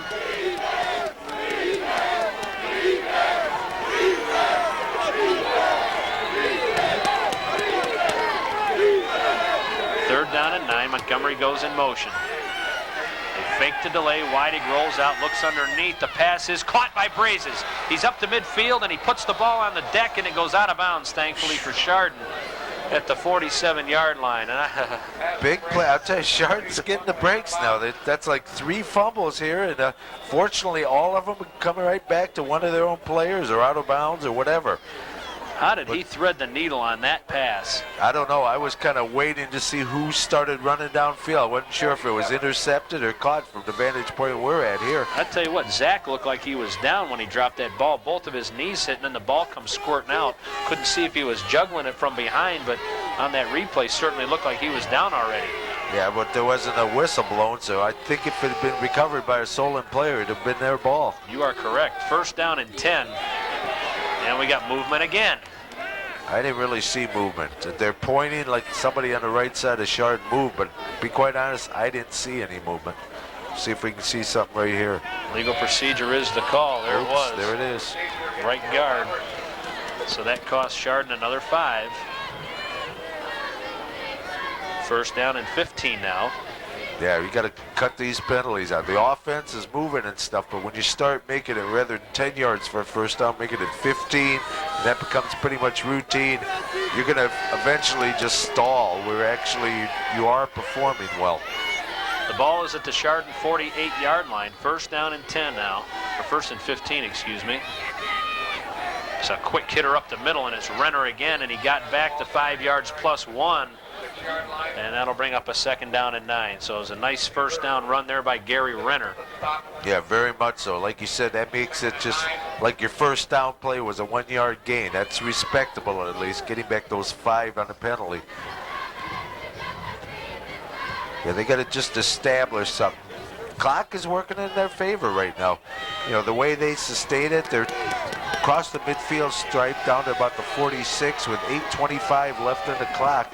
Another 5 minutes on this drive would really make it tough on Solon if they can push it in the end zone. Weidig keeps it, pitches it back to Brazes, turns the corner and gets flung out of bounds and slides about 4 yards. And somebody got, I don't know if they got nailed on the sideline or if that, no, that was the linebacker, or I should say the nose tackle, Chris Wiggins. I keep thinking he's a linebacker wearing number 30. He's a nose tackle.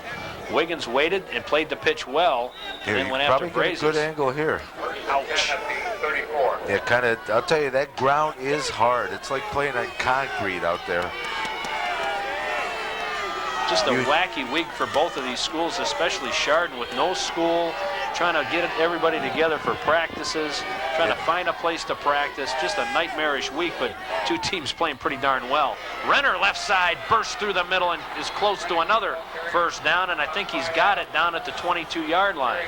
Oh yeah, I think he's got it by a good 2 yards. Well, they marked it back, like you said, about to the 22, but it's still first down as they're moving the ball ahead. Shannon Anderson on the tackle.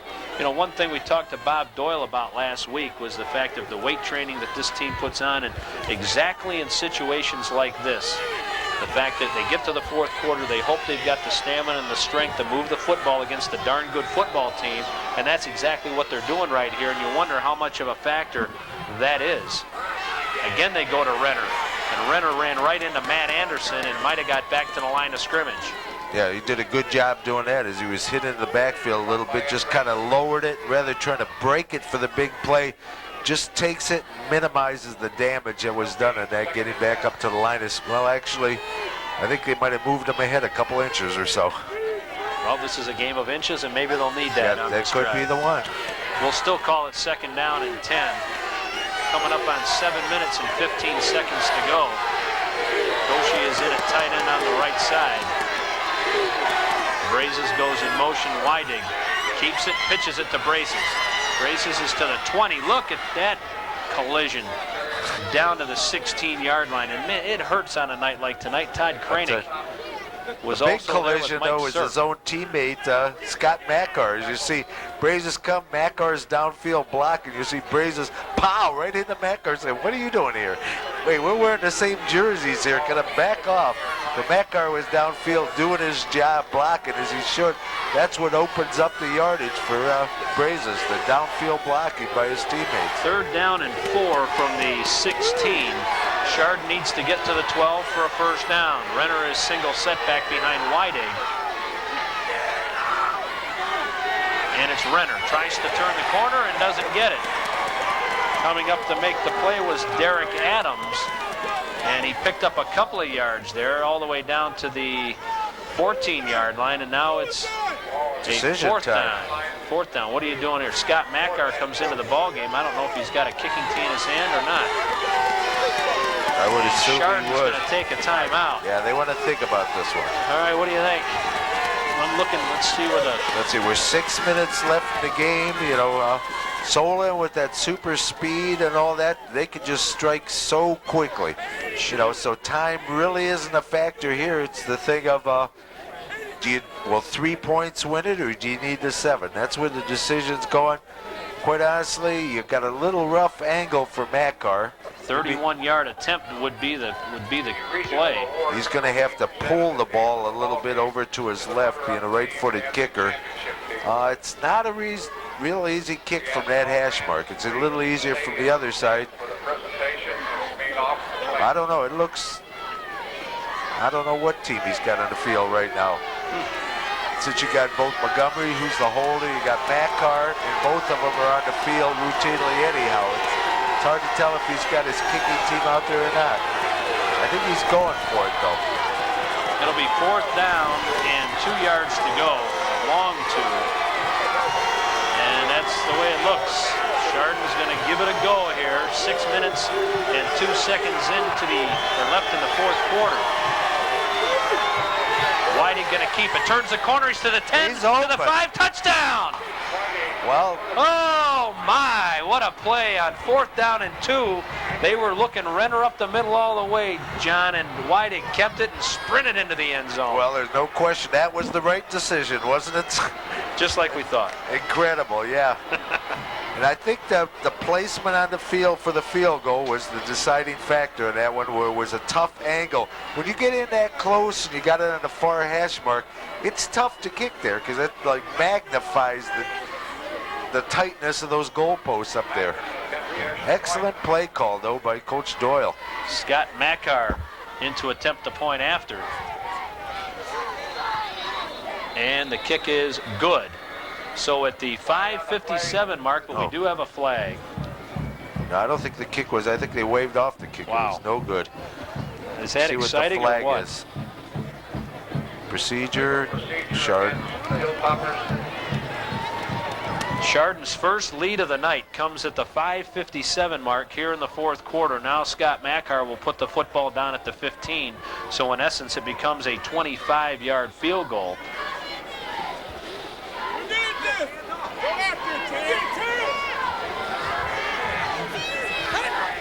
The snap's a good one, and Scott's kick is good. So at the 5:57 mark, Brett Whiting goes in from 14 yards out, and Chardon on top of the Solon Comets by a score of 21-14. That was a heck of a drive. It started all the way back at the 14-yard line, I think. Oh, excellent, especially since they really hadn't established their offense much this half. Solon's defense, like you say, was playing extremely well. They took Chardon out of it. Chardon just sunk deep, and they take the first lead of the game they've had so far. Now, the big question here is, how do you approach this kick? We've seen them kick it out of bounds. We've seen them short kick it where Solon, frankly, made a mistake. We've seen them skitter it up the field.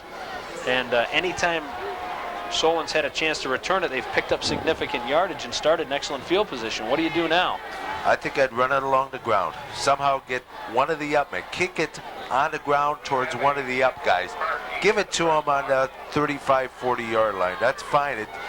You can't. Those two deep guys are so dangerous. Kicking it out of bounds, they've already shown. They've refused it one time, made Chardon kick it again.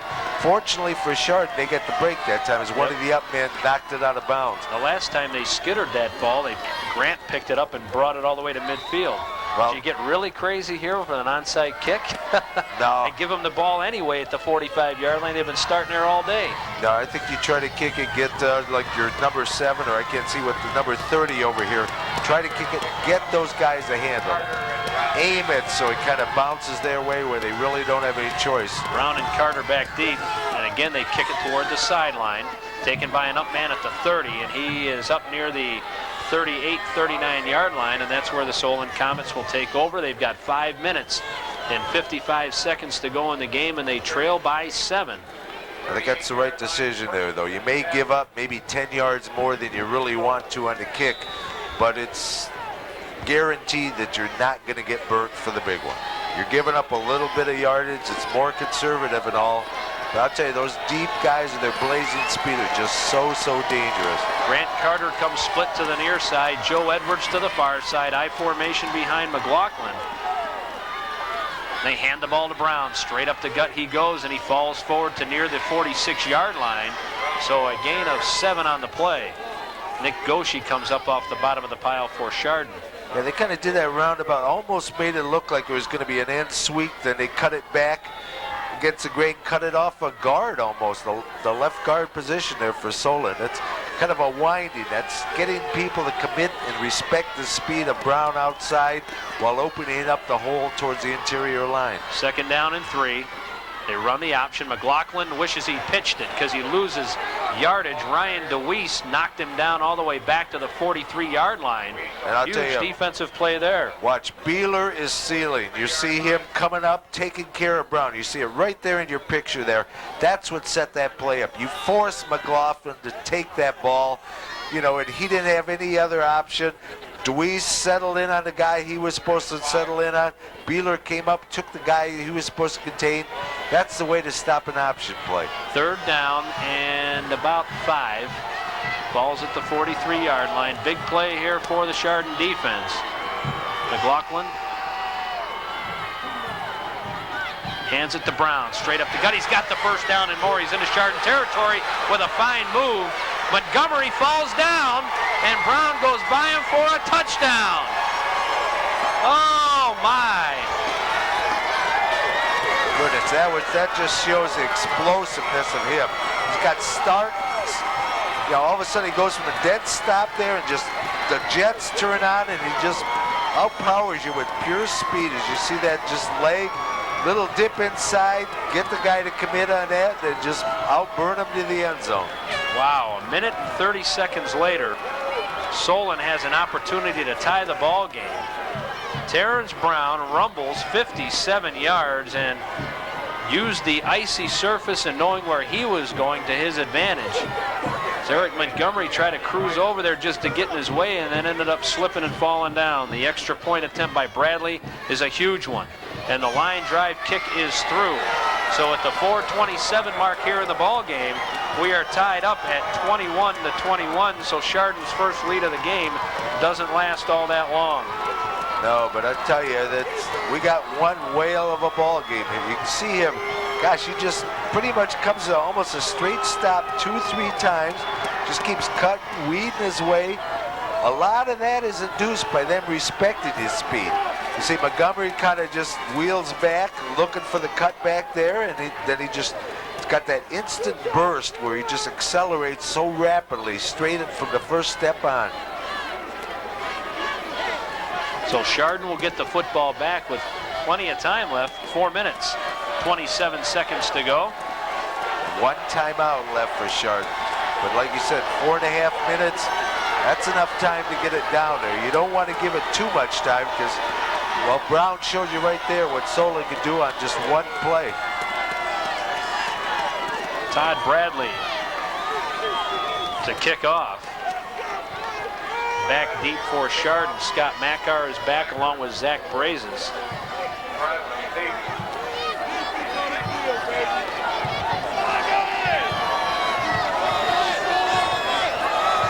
Boy, he gives nice kickoffs too. Nice, high, deep, gets his coverage team time to get downfield. Line drive kick will skip on the turf and go into the end zone, and that'll be a touchback. So Chardon will have 80 yards ahead of them to get into the end zone, or probably more like 60 to 65 to give Scott Mackar an opportunity. Yeah, you always got that option. And then when you got down there, that's why just the fact that they have one timeout is so important.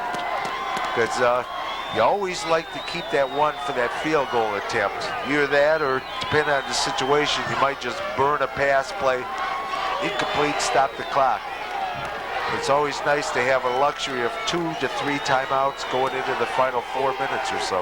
First down and 10. They give it to Renner, and Renner tries the left side and picks up a couple. Another consideration, like going back to the Solon, this is something that's got to be reinforced. Sent in from the bench, protect that ball, cover it with 2 hands, make sure. Because like I said, this Solon defense is an opportunistic stripping defense.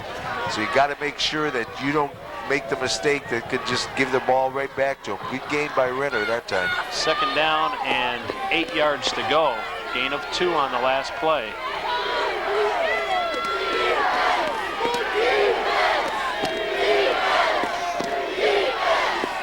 Whiting to throw. Looks downfield for Platts, and what a catch. Did not come up with it. Had it and lost it as he came down on the ground. On the coverage for Solon was Mike McLaughlin. And that'll bring up a 3rd down and long. We may have a flag on the play. Illegal procedure is the call against the Hilltoppers. Where did he get up in there? There you go. That hand snuck in there and just ripped it away. Platts did have that ball. It was just good defensive play as you see the defender going in and ripping the ball out. They will decline the penalty, and that'll bring up a 3rd down and 8 for the Hilltoppers. 3 minutes and 40 seconds to go. The crowd below yelling for the defense to rise up for Solon. Yeah, big play for both defense of Solon as well as the offense of Chardon.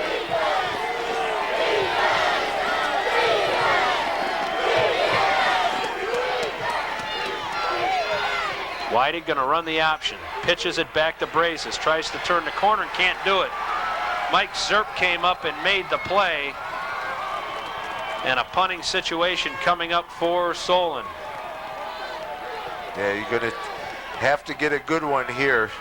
Get that ball again. You don't want to get it.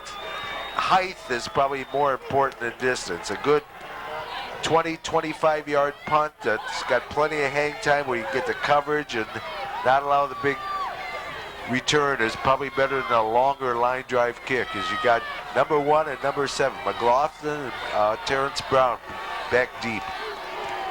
Renner stands at his 10. The snap's a good one. He's going to angle it toward the sideline, and oh, that's lousy. Hate to say it, but Gary shanked that one, and as soon as he kicked it, he knew it.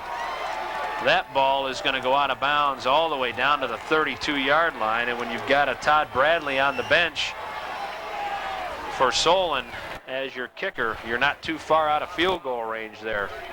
I tell you, he does have a foot, and it's the point of the game where he can come into play. Hopefully Chardon defense can